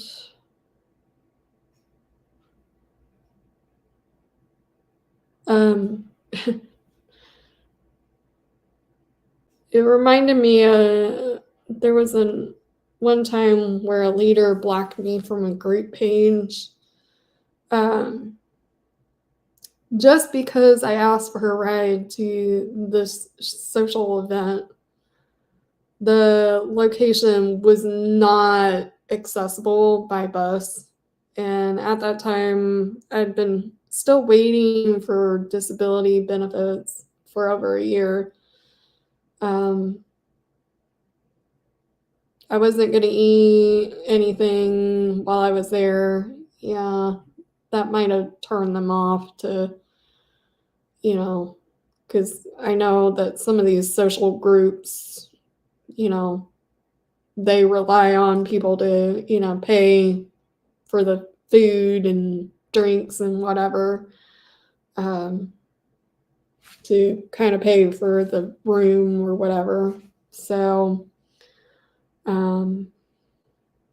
but, and I probably had like $2 to my name. I just wanted to socialize, to ease the pressure, I wanted to get out and try to, do something, whether it's art or massage or I didn't care. But they blocked me. No conversation, no email. Hey, I think they said that was inappropriate or some stupid thing. And it was to somebody that was also had a disability or relied on the bus system and even asked for a ride as well. And I was like, hey, cool, I'll go with you, Can the same person, offer me a ride too, But whatever. People are sometimes annoying like that and not worth your time or energy and whatever. It just put me in a mood. You can't say I've tried getting back out there in the work world in any degree. Like, it is so boring being in your house, 24/7 and missing events and opportunities and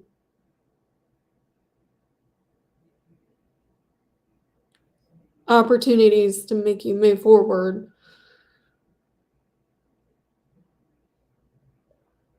So,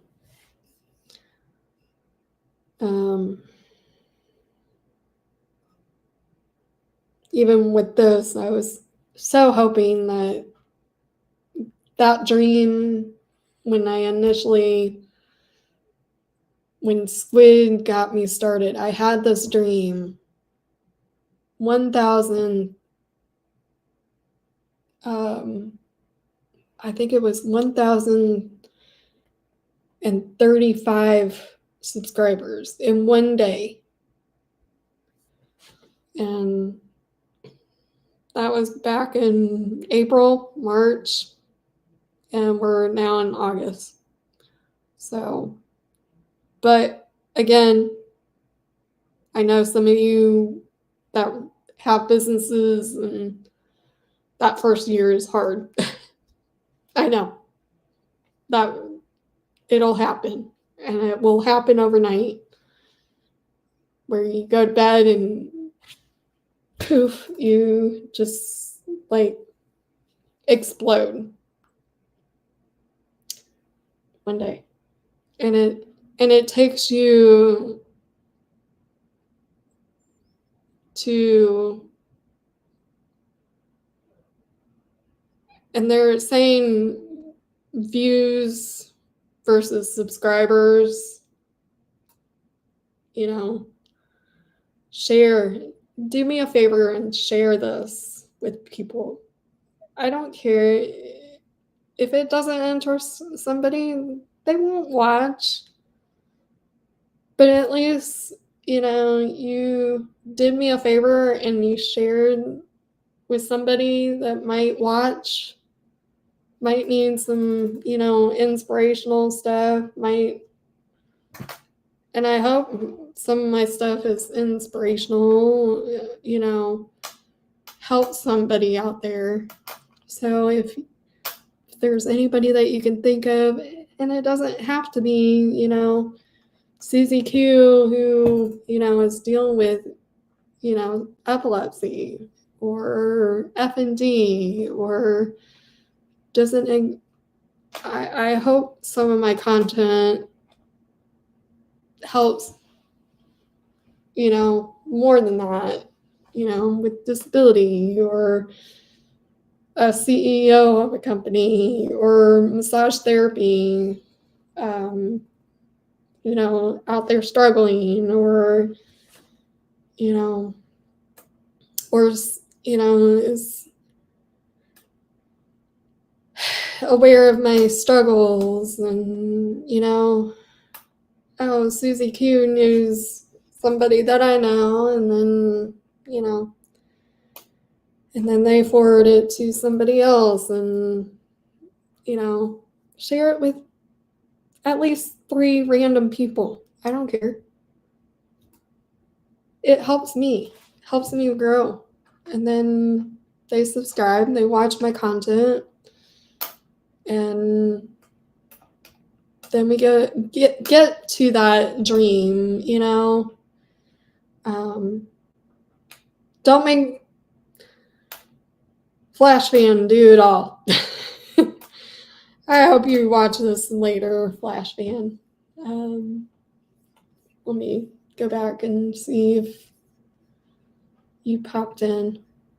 Usually you pop in. I haven't seen you. Goodness, I've been talking. I miss you, Flash Fan. Where are you? You are always here at some point. Busy.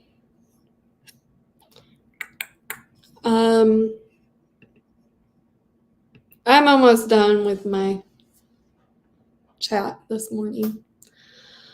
And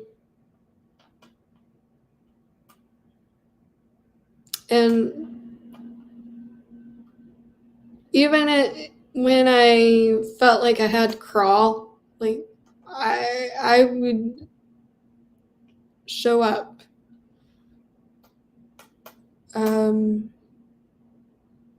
Just the thought of walking unassisted some days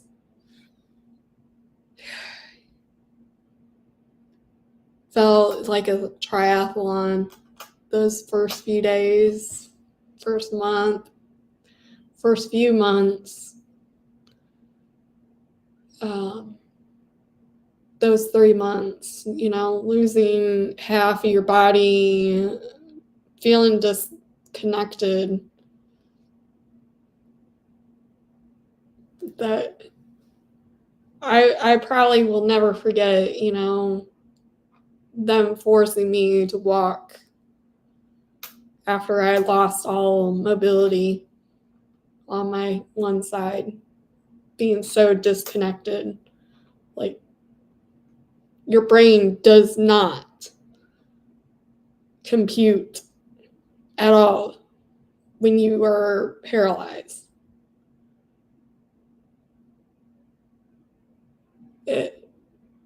It's like, I think it comes from my neck, my cervical area.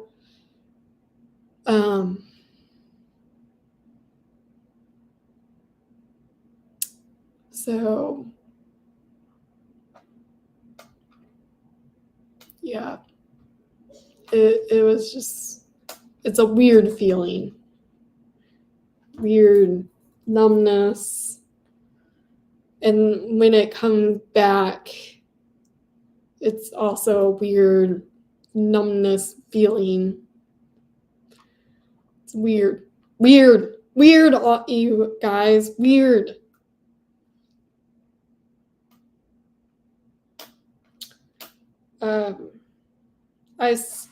I will say I still feel like I still don't exist. Some days are getting better than others, but I feel like the whole aspect of my dissociation aspect of F&D and all this has kind of dissipated, and I don't know if I've told you guys that. I think it's helped when I was with family over the past few months, going to family events where I can just be my normal self. Not that I am not being abnormal, or, not, what am I saying? Being fake or anything like that anywhere else. I can be my true self with family. So I appreciate, hanging out with them, and, if I had to fart, I could do that, and, and they could make fun of me, and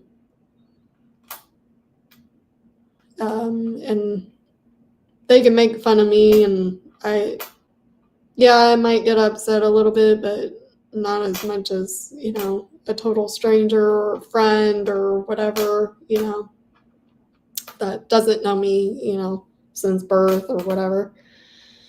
So,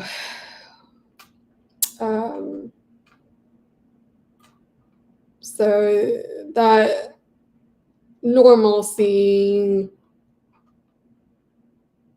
has helped quite a bit. But I still,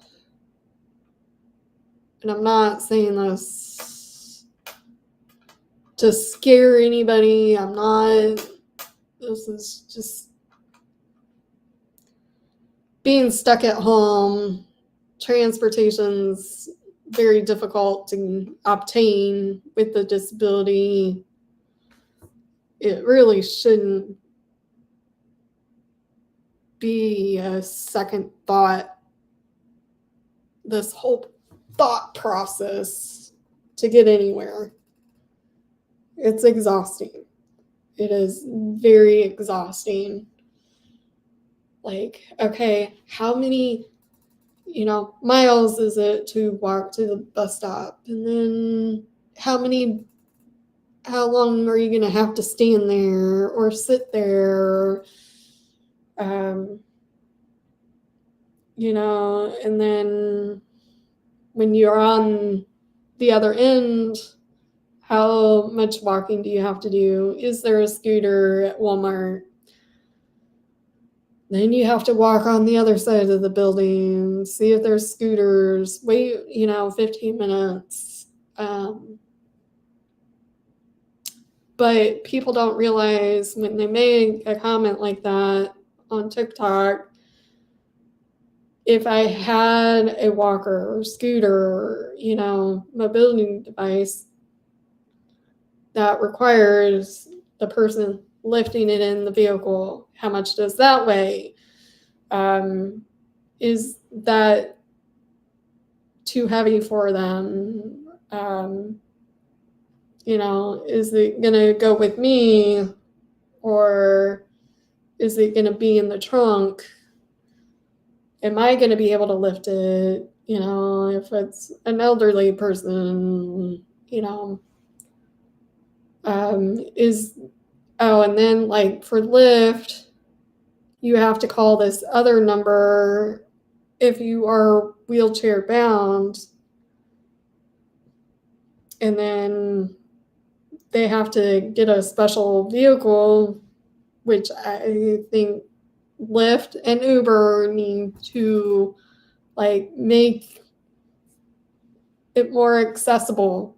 I shouldn't have to really, I should be able to click, hey, I need a vehicle. I shouldn't have to call and do this whole monkey business to get a wheelchair accessible vehicle. It should be easier, and your friend might not be able to take you to Walmart if you are wheelchair bound. Like I have a difficulty time with stairs. Yeah, my little 2-year-old family members did a good job being my PT a couple weeks ago, getting me up and down the stairs. And so, and then I had to sleep upstairs, and that was hard on my knees, by the way, but I needed to do it at some point. So it was good to see if I can manage that. There were a few times where I was like, oh, I think I'm gonna crawl down the stairs, just like these 2-year-olds. But yeah. So, and then like your friends or your family members can't always take you. So if anybody is out there, this might interest my buddy Captain Kern. I haven't watched you in a while, and I just watched videos of you doing, making 3D models. So I might have an invention for you if you're interested. We can kind of collab on that. So get in touch with me. Email me if you watch this. I haven't seen you for a while. I haven't heard from you in a while. I haven't chatted with you. I haven't seen you in chat for a while. So even on squids. So get with me.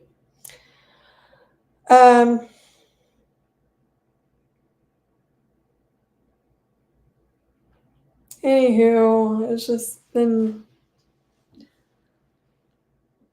a triathlon.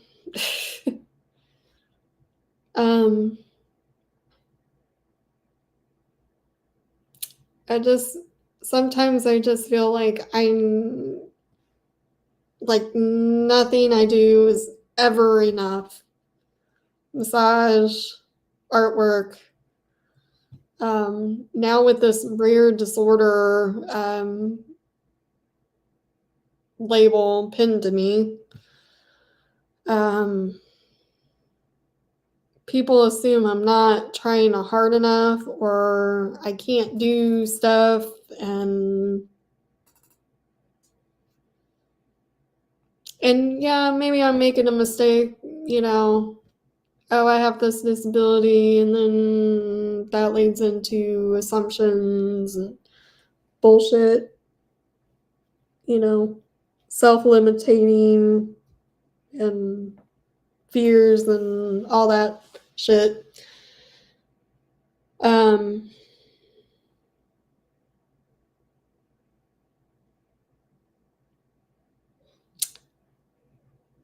But in reality, when I do push myself, I flare and I crash. I could win the gold medal for extreme sleeping, caffeine consumption, just like today. 2 cups. I could use another cup of coffee. Yeah, this one's out. Yep,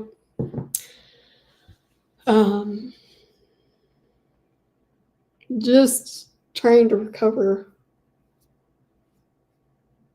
Yeah, my B12.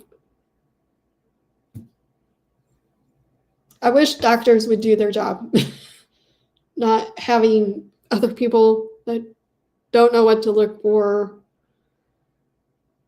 in the deep crevices of, okay, your B12 could be really, really depleted. And that might be leading to you crashing every day, especially when you exert. So I found really, and I hope it's AG1, legit AG1. It's not, generic, or I should make sure I look at this company that's sending me AG1 and make sure that they're not like,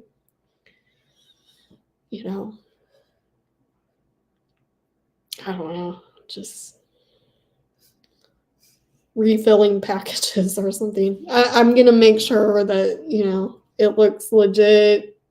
It doesn't look like it's been, I don't know. But I found it on Walmart, AG1 on Walmart, and for like $17 instead of, I want to say it's 50 something, 60, 70, somewhere around there on AG1. I want to be an AG1 affiliate. I haven't figured that out yet. And then kind of do the commercial intermission AG1, but I want to try it first. I want to be the guinea pig, try it, see what it does to my energy. There's a couple other products that I kind of want to try, but I found it on Walmart. I hope they continue, supplying it on Walmart cheap like this, and doesn't turn into a dud. I want to try that, and then I kind of want to try to get back on like HelloFresh and get some of their, recipes that they use. What I'll do is I'll do the meals for a little bit, and then, as I collect different recipes that I like, then I'll shop, because I think you can get more food for the buck when you collect them and then you shop, on your own for them. And then kind of try to do that. Eat a little bit more healthier, and I just want to try.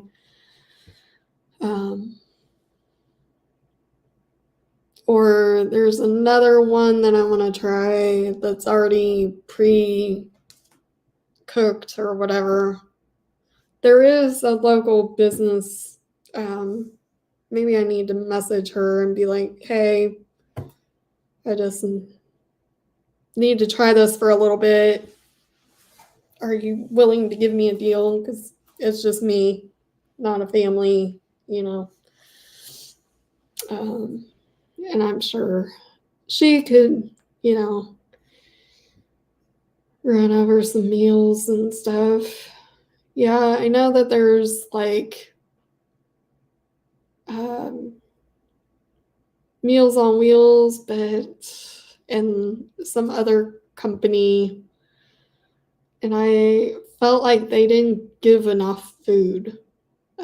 Yeah, it was for somebody else, and they were like, well, I'm getting too full of meals here. This is going to expire, whatever. And I just felt like it wasn't quality, and not as nutritious I wouldn't say that. It just didn't fill you up.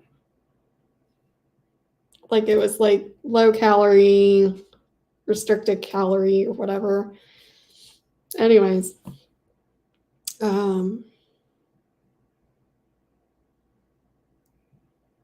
I've been pondering on moving. I'm not saying now, I'm saying in the future. I've been watching this YouTuber that just also made me realize that maybe I need to just start fresh somewhere new. New friends, new everything, new town.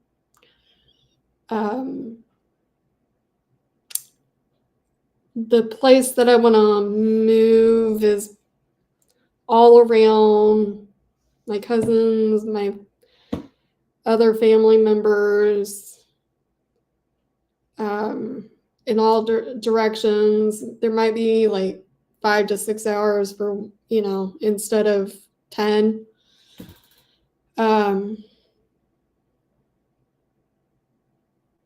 That's hard.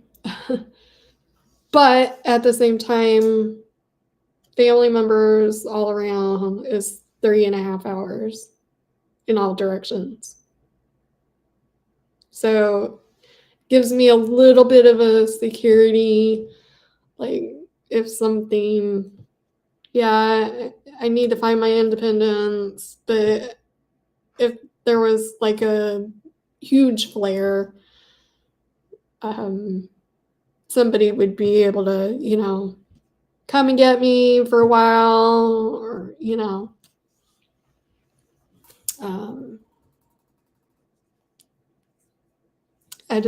I feel like I need to start fresh. But here's where it's stopping me. The town that I live in doesn't have the infrastructure opportunities like this town has. College town. I probably know all the realtors in town. And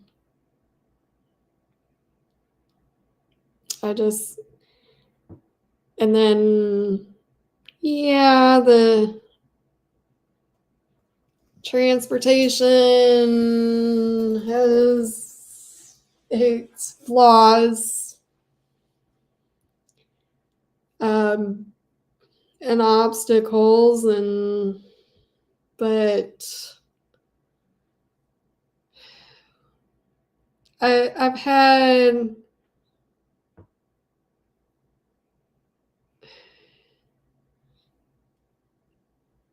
like when I moved here, like even before I moved here, I was like literally out in sub-degree weather. Getting in and out of my car. Hi, my name is Sarah. This is my business card. I'm a medical massage therapist. How are you doing? If you're interested in a chair massage, I can go get my chair. Yeah, my chair is freezing cold. It's been in the vehicle, sub-degree weather. I can go get it. Yada yada, whatever. Like even before this, I was like, I need to take a walk, see who's available before, 4th of July. And that's when I fell. Got my little concussion and didn't plan on being in the hospital for 3 months. But I was also being an adult, paying bills, or was hoping to, and then I was going to go see a couple good friends that work in kind of the same street, and then hey, I haven't done this for an entire month, and just reconnect with other businesses, and just see people, be around people, and that might be stemming from this whole pandemic. I think did us no good psychologically, being isolated from other humans. We're meant to be around humans. So, and also, I don't sit still very well, although it seems to be getting better. PTSD, FND, I don't sit very well.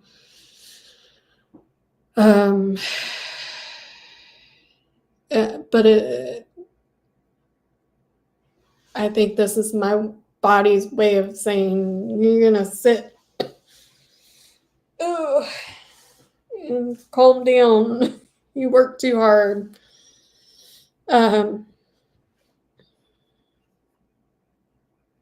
Anyways, but then I got kind of scared about moving and starting over and not being around family.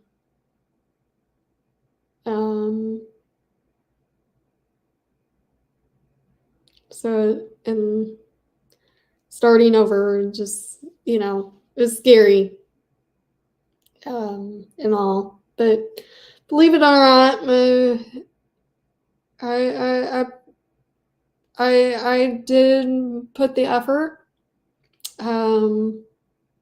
I used that town's commerce directory. I actually should send them a copy and be like, hey, here's a copy of CVS. I cleaned out your email list, contact list, because I think there was about 100 plus companies that bounced back or more, of contacts that they're either out of business or, they no longer work there or whatever. So maybe I'll do that. And now I probably got 2 or 3 bites out of that. And I didn't really respond back. I think later down the line, because I know I'm not ready for any jumps like that, but it gave me the ability, okay, this is, I did it, I got creative.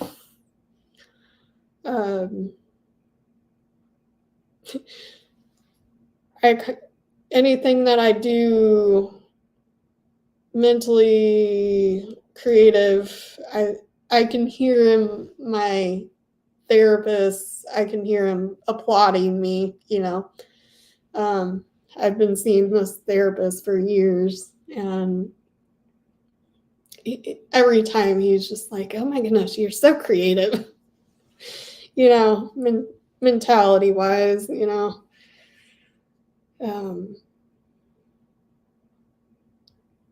so he knows that I'm gonna push effort, I'm gonna get creative, and try new things, and not gonna stop. I'll never stop that. I think it's obviously you can tell that I'm a Leo. So I'm very creative, very independent, very social. It's in my DNA. It's very much in my DNA. But yeah, the transportation system is far from perfect here. At least it exists. At least it exists here. There is a chance it could improve. Having no car, no license, disability shouldn't mean transportation should be an anxiety-inducing obstacle course.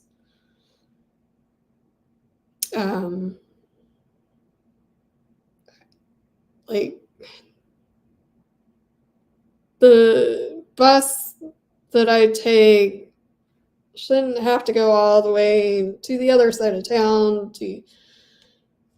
and then take another bus to go on the other side of the town. I think there should be not one bus, but maybe 4 buses to go to the hospital if needed. Like the main bus that I take, instead of going on the opposite side of town, I should be able to take it, and then if I needed to go to the hospital, extend it, I don't know. And if I needed to take another bus, the other route is what I'm saying. The other route, if I needed to go to the hospital, would have been required 3 buses to get there. So I'm working on getting somebody to listen, because I think it could be better in this town.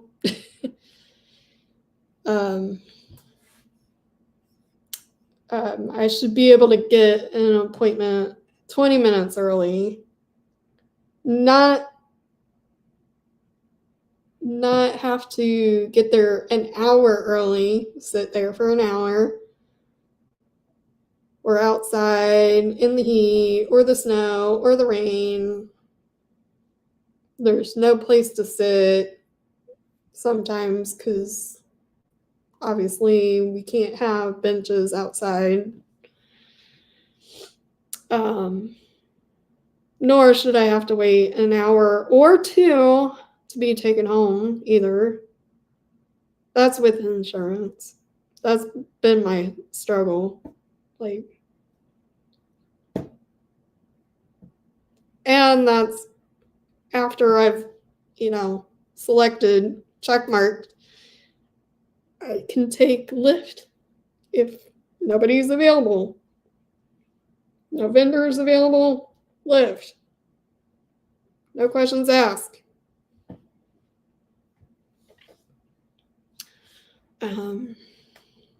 Maybe they need to reconstruct that. Be like, I have permission to, or I give you permission or something. I don't know. Instead of a check mark. Anywho, and it's a 3-day advance notice or cancellation for insurance. It's stupid.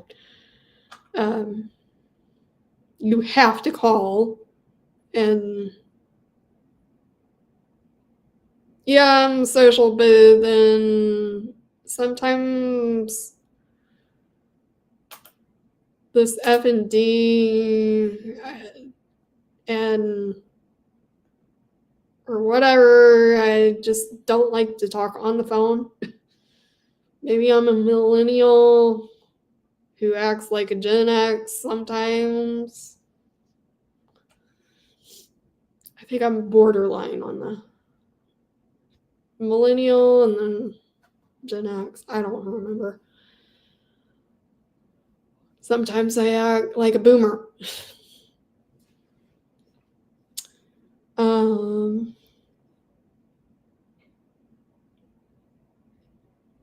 Physically, I would love to just be able to. Maybe I need to go back to church.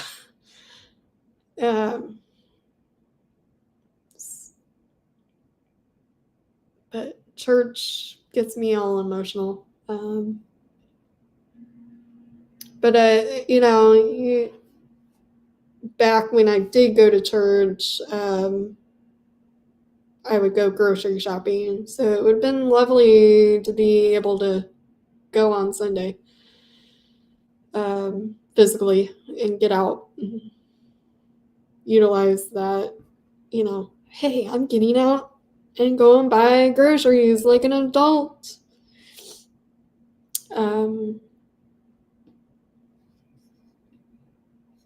Be able to visit a restaurant or a friend after 6 p.m. So, like, little bus is like 8 to, I'm probably stretching it 4, 5, 6 o'clock.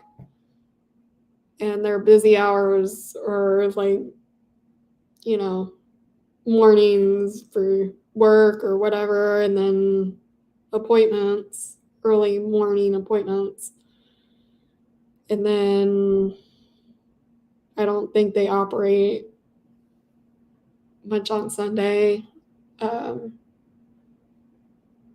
or Saturday much.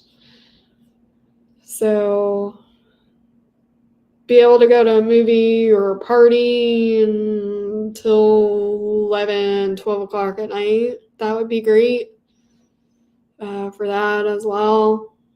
Be like, take the bus, go either one. Because it's a lot cheaper than Uber and Lyft. I usually go to this co-working studio, lock myself in and paint, and then,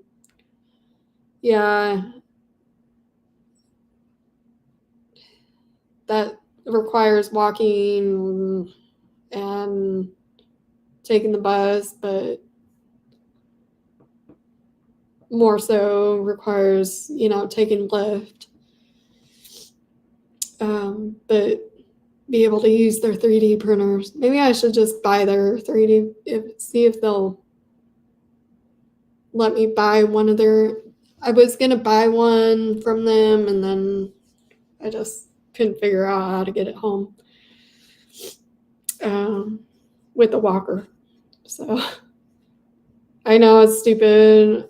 I know there's probably people out there, hey, I would have given you a ride or picked it up or whatever. Even visiting friends in another town or vacationing, it's just kind of intimidating. And that's why it's intimidating to start over somewhere. Right now, none of that is realistic with people with disabilities sometimes.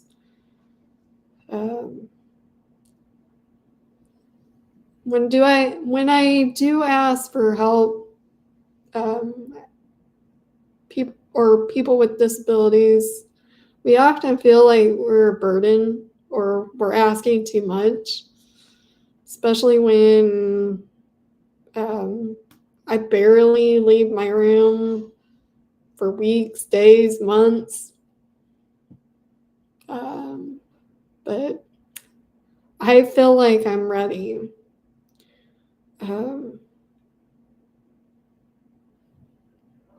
I have a family member that like wanting me to paint. I don't know if I'm ready for that yet because it involves physical stuff.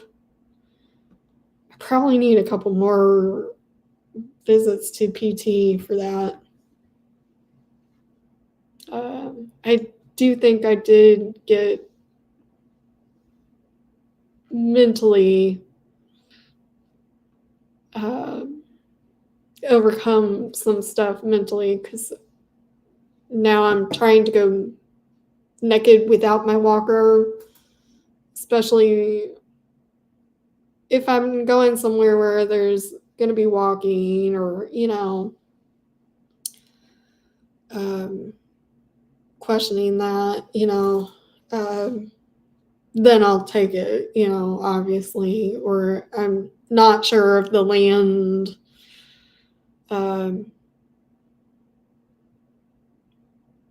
the surroundings and stuff, or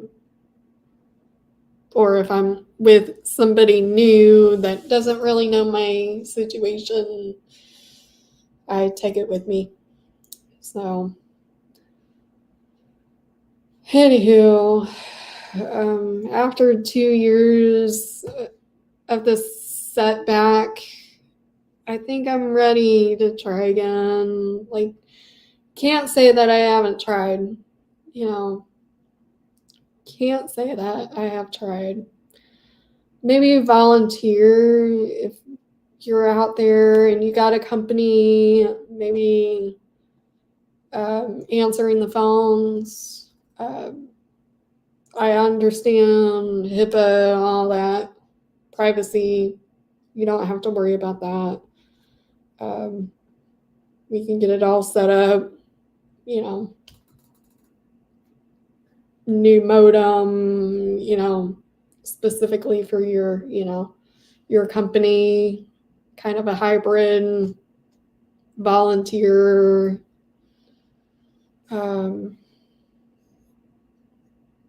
I'm having a hard time with the art, getting commission,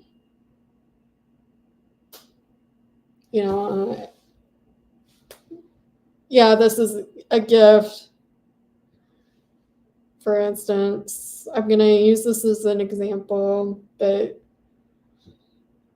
if I give you a painting, please, please, please, please try, there's so many options. And, when you're an entrepreneur or self-employment, hey, you can either volunteer your time or other, monetary or pay in installments. And definitely, if you get a painting from me kind of as a gift, but then you feel obligated to pay me, but let's say, for instance, family member got sick, and you have to move them in or you have to pay their bills for whatever, or you had a new baby or whatever the situation is, but you feel obligated at some point when that, when the money and the time is right, then, pay me later, whatever, life throws us punches sometimes. Yeah, it does, because a lot of times I really need the money, and I thought of you and thought maybe you could help. And I'm not saying MG. I'm saying MG is an example.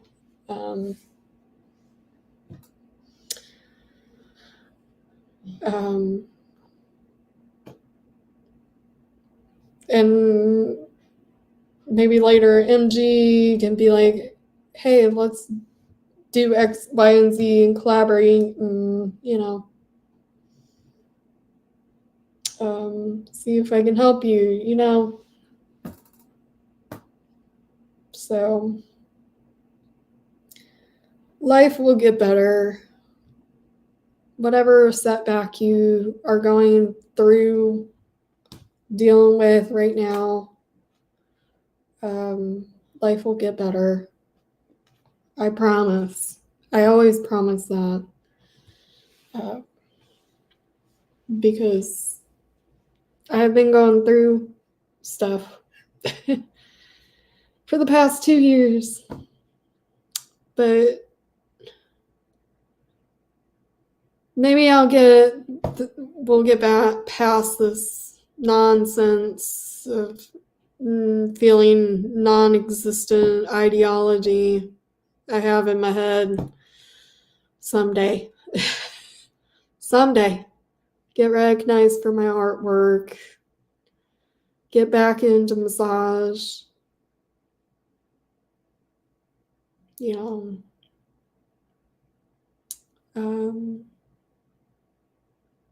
Maybe I just need to realize that life is too short and just have fun and just focus on having fun.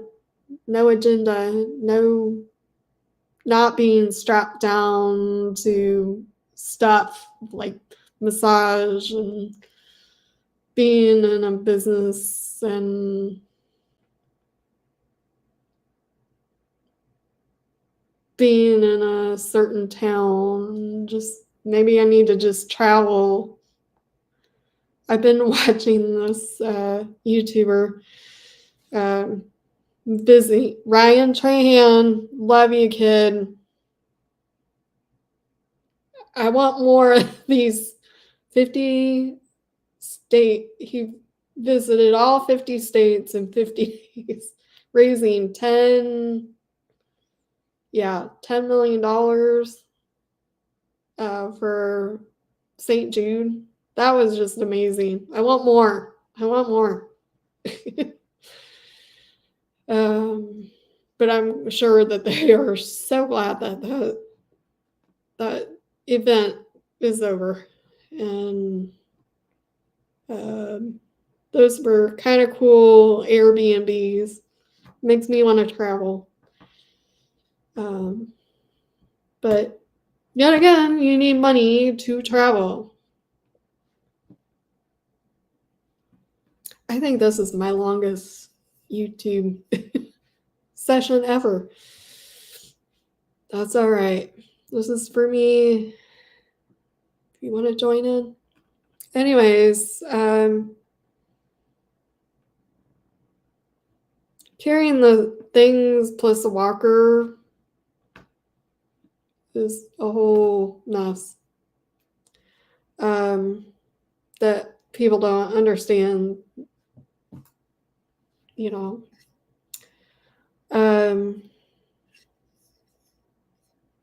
Massage is still somewhat off the table.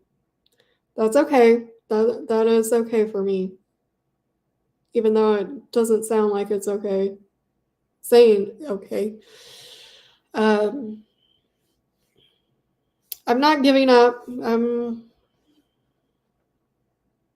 I just want to. I think it's just ethical to practice. I don't think it's ethical to practice unless I'm mentally and physically present and well. And I've voiced that to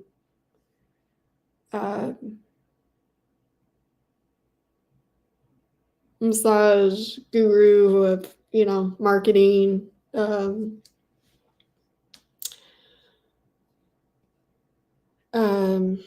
Many times, because I'll, talk to some massage gurus out there, cohorts in massage, and I don't think I'm there yet. I am, I'm not, whatever, it'll come in time.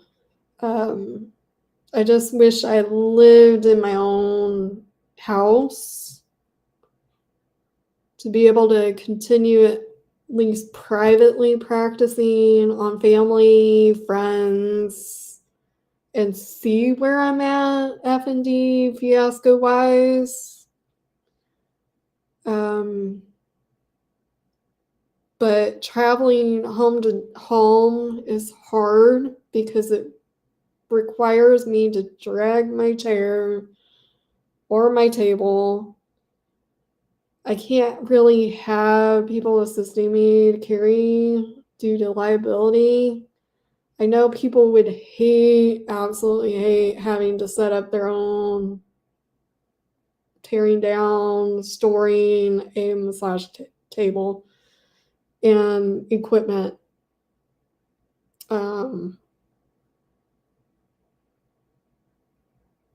Plus, I'm in their home. Plus, I have to have at least for massage chair 7 by 7-ish spot.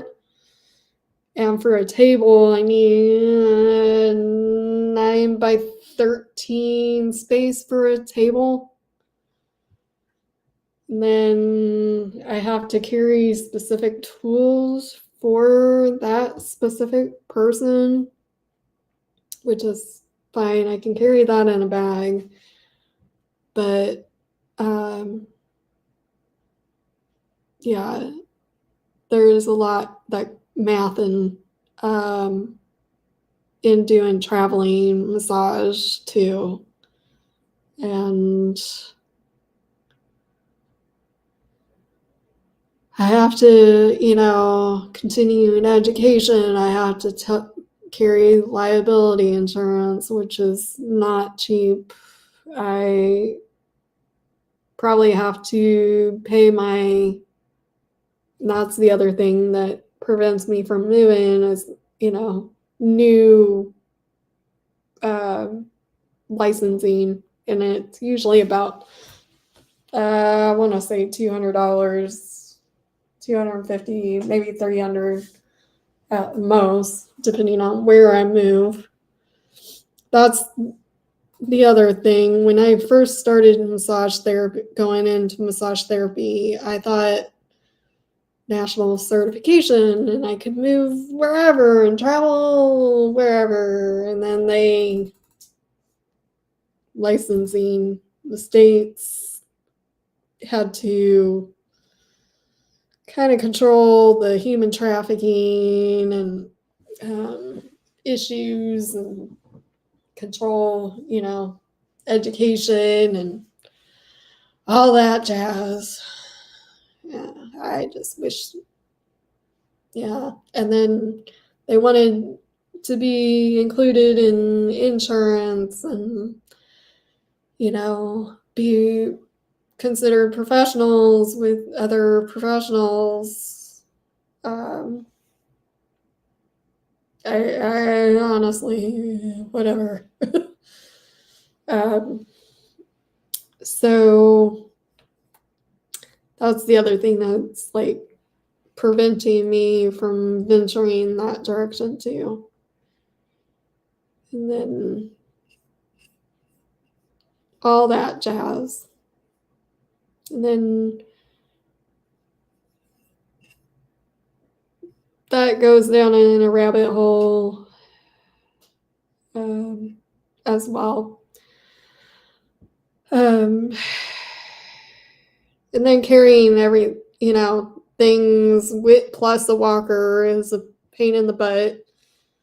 Yeah, which I'm doing okay now, going naked without it, but it still gives me anxiety because I could flare in the drop of a hat. And someone the other day belted a laugh, but 6 months ago I would be on the floor either having a seizure, panic attack, because I get scared because collapsing. I could get hurt. And these episodes are so annoying, especially when there are professionals out there that doesn't look like a real seizure. Kadoki. Or there's some that they think it still involves the head.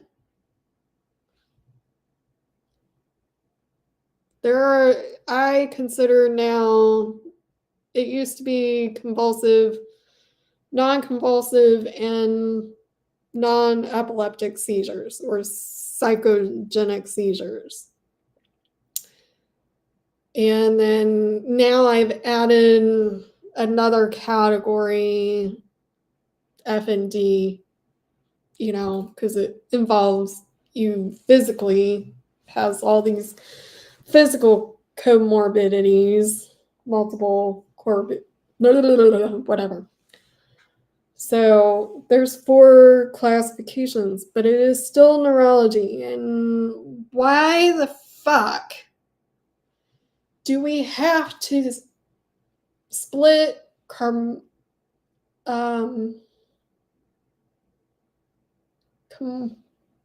I can't say it now.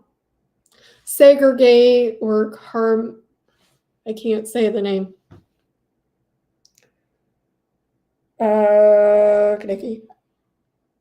Mentalize.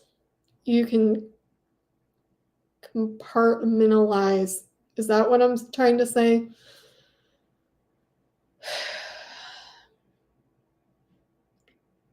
Why can't we treat the whole body as a whole? Why do we have to split everything in fucking all sorts of directions? Why can't you just go to primary care physician, family medicine? Okay, you got X, Y, and Z going on. I think X, Y, and Z turns into ABC. Okay, we treat the body as a whole. No, we have to segregate or see, I'm having trouble saying that word. I've said it. You know what I'm kind of trying to say. So,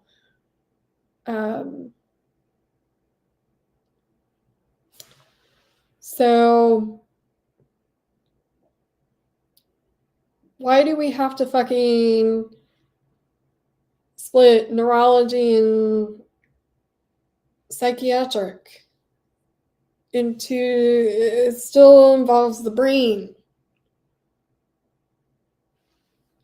Why do we have to now split physical therapy and physical and neurology?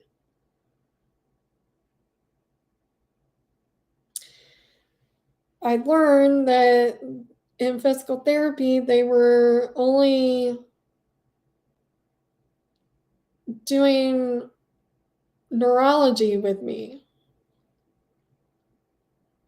where I felt like, okay, are you gonna, let's say my hand is numb, are you gonna like remobilize my hand? You're missing, you're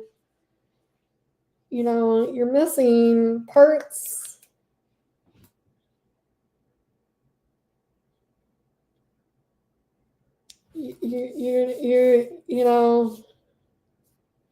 There's physical therapy, you're missing a piece. You're only focusing on here. Cool. I can do it.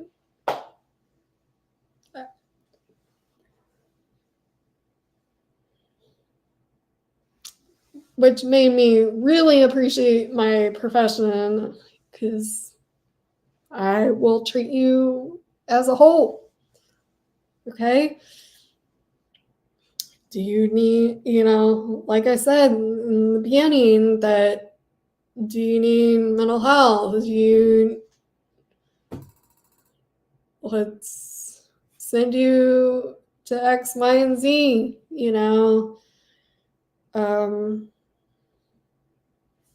which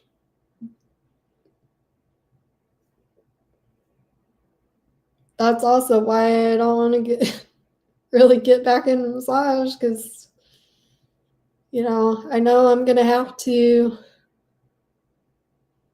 reinvest my time and really research professionals and really talk to these professionals and actually see these professionals to make sure that, that you're going to get quality care if I do, send you out to somebody, and not rely on, oh, Susie Q really got good results. I'm going to have to, okay, go talk them, actually see them as a patient, maybe, yeah.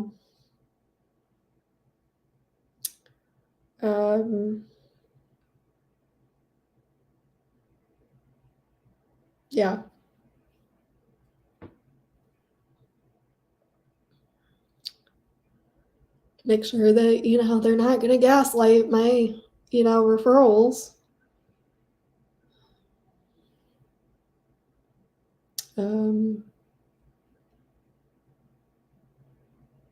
So, and I will make that,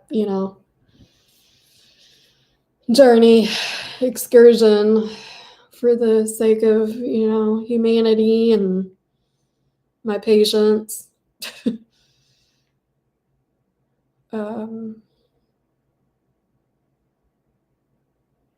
Even that, I just feel like I'm so disconnected, from being out 2 years, and then being all disappointed, hoping that, this other professional would see me, but viewing my disorder as just, psychological, not physical, and,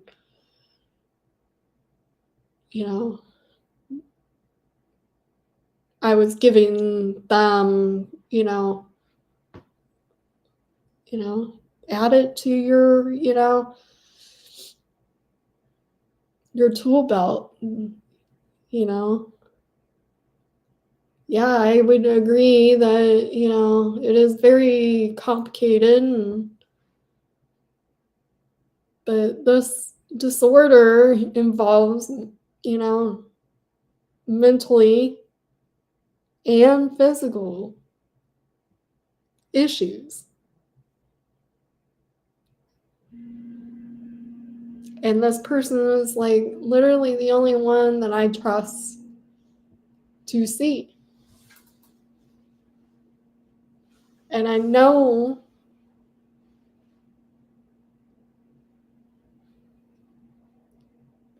that I would get good results from them. And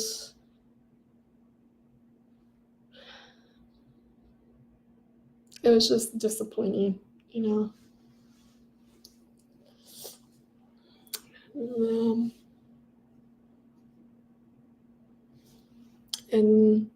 I would agree with them that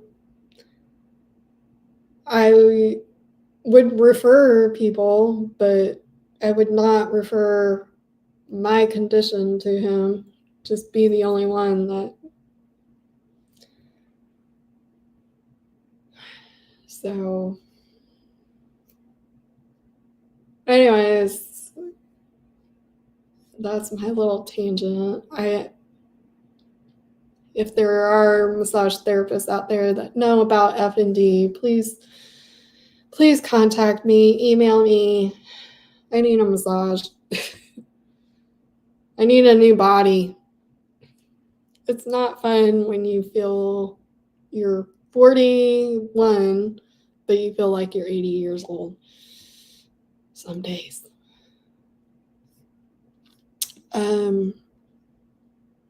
But yeah, I could have 6 months ago, if this person laughed like they did, like it was just like a belt out laugh, I would be seizing, collapsing, worried that I was going to collapse.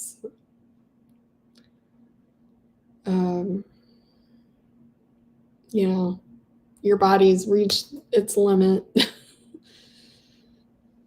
Those are fun days when your body's just like, you've reached your limit. You're going to bed. You're going night-night. Those are fun moments. Flares are going to always happen some point or another. They're getting better. I think it's because of the medication, reducing it, tapering off. I'm grateful that I'm not as bad as others with FND. And I can, advocate for you when I get into massage therapy. I know if people find out that I'm doing massage specifically for FND, I think I'm gonna need the help. And I know I'm gonna be pretty busy. And I want to make it so Susie Q, if she comes to me and she has FND, I want to make it so she has a place to live while she's recovering, takes as much as time as needed till, disability benefits.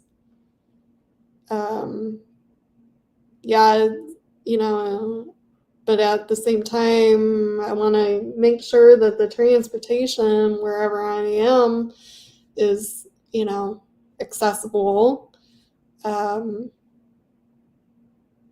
Make it affordable.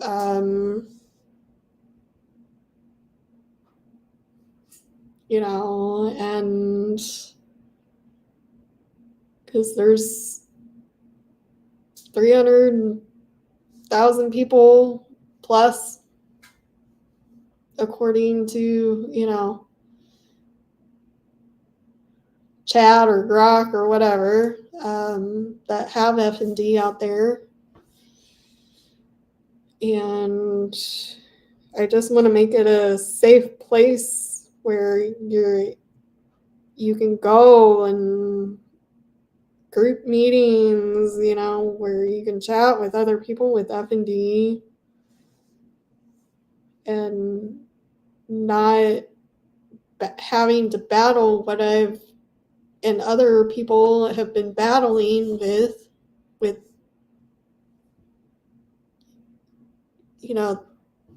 the trauma of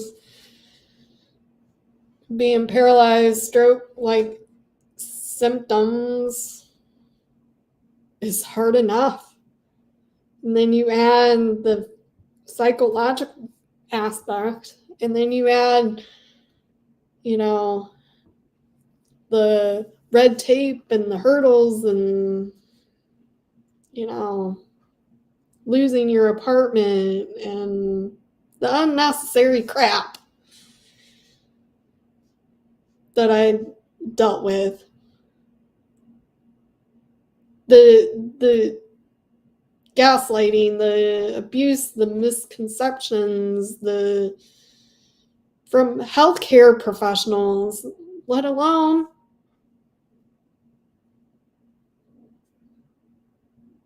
and then you deal with the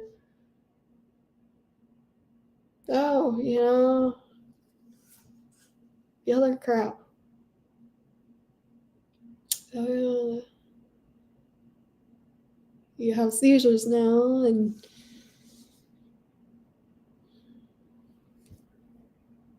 it's just, I'm here for you. If you deal with FND, seizures, concussion, traumatic brain injury, let's talk. Let's make something happen. The abuse, the neglect shouldn't have ever happened.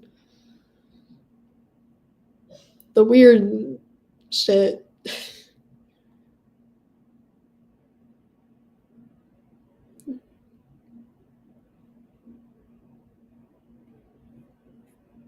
It shouldn't have ever happened. But it's all in the past. Here's to the future.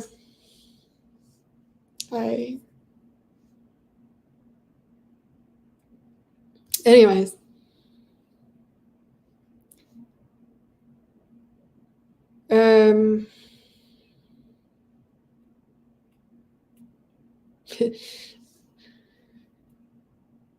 Before all this,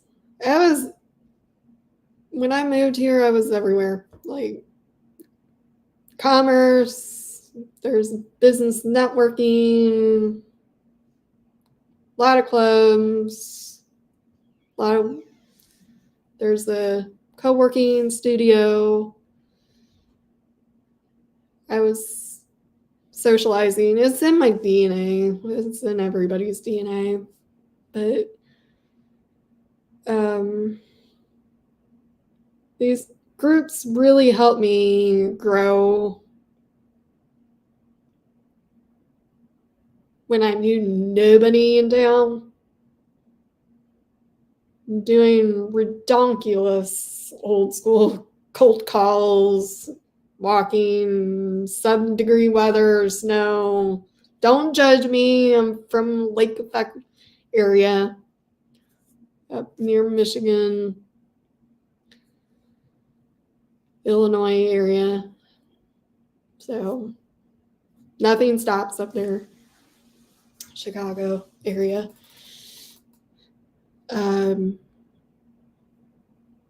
This gave me a good idea. Our state representative here in town, we always joke, she's either St.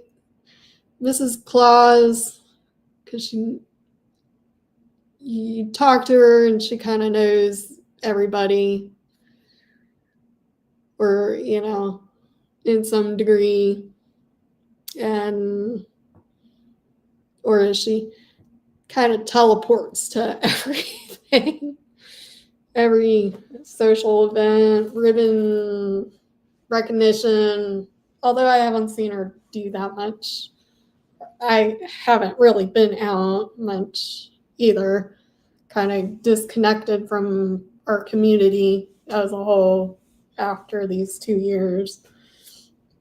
But every once in a while, I get the courage and the stamina, feel like I can go to certain things, events and stuff. I thought it would be funny if I dressed up like her for like Halloween. Heck, might even get a wig and maybe see if I can raid her shoe closet too, because we're kind of short. We have tiny feet. That would be funny. Heck, with all this corruption went through with the F&D these 2 years fiasco, I would be like, world peace.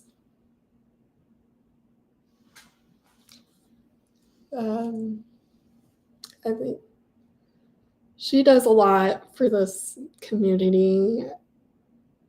there's no stopping her. I think she will outlive us all and still, working her magic,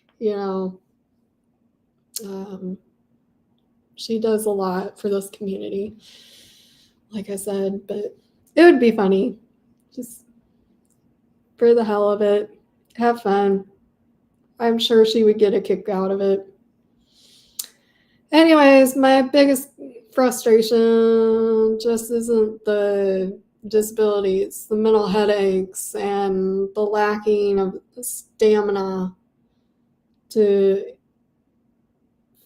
the transportation, walking to a bus stop, not being able to go up the stairs because paratransit, they use, the little buses and you have to walk up the stairs. And even the chairlift, I've probably mentioned this, the chairlift kind of gives me that vertigo. They have to pull the, little lip off. That makes a loud noise. I should probably make a ride and go somewhere, maybe go to the grocery, and see if that triggers me anymore. Because I've noticed,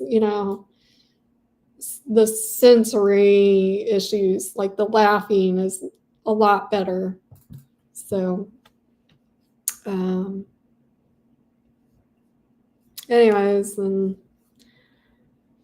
not being able to afford and Lyft is like, makes me want to go play the Powerball and see if I can win the Powerball. And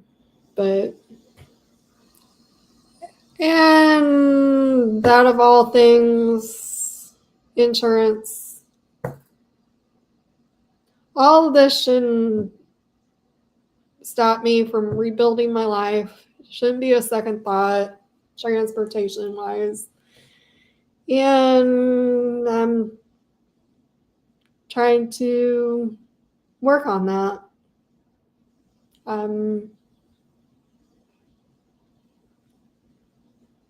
I think I'm making dreams happen. So we'll see what happens. I will catch you guys later. I hope you have a wonderful day. Sorry this was a long vlog today, but I think I was making up for lost time. And that's all right. This is for me. Man, I gonna have to get after Flash Fan. No comment from Flash Fan. I hope you're okay. I hope everything is okay with you. Miss ya. I did chat. I think he was in Squid's chat last week sometime. So I've talked to you. I will give you that. So no worries. You're busy sleeping, eating, work, whatever you're doing. So, all right, guys. Thank you again. Love ya. Hope to see you on the next one. I know this is a long one. Maybe watch this in parts. I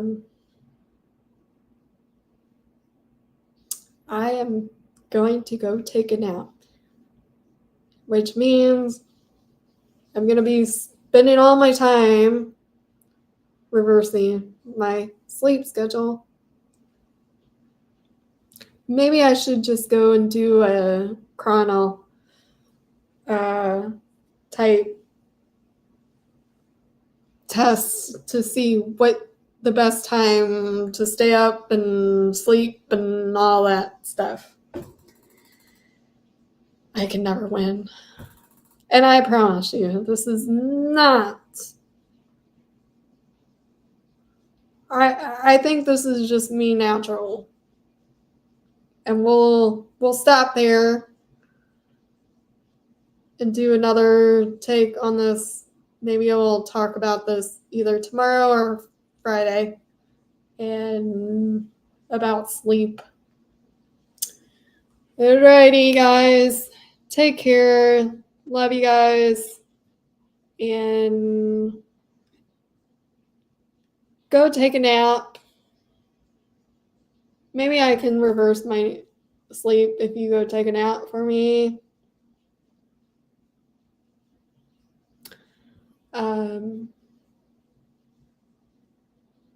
You would think 3 cups of coffee. I'm going to go get another cup of coffee and try to stay awake and then sleep in a normal. We'll try. All right, guys. 3.5 hours. I will catch you on the next one. Sorry this is long. Put you to sleep. Maybe this is good napping, listening. Have a good day.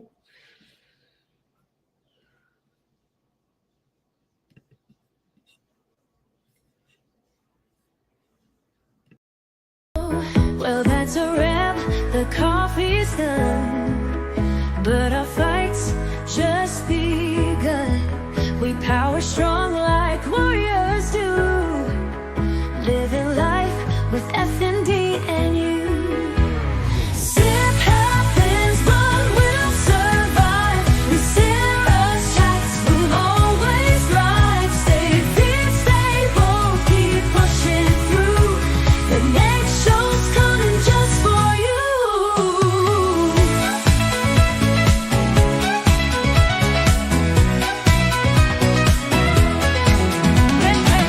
Remember, warriors, coffee fuels the soul, but your strength powers the fight.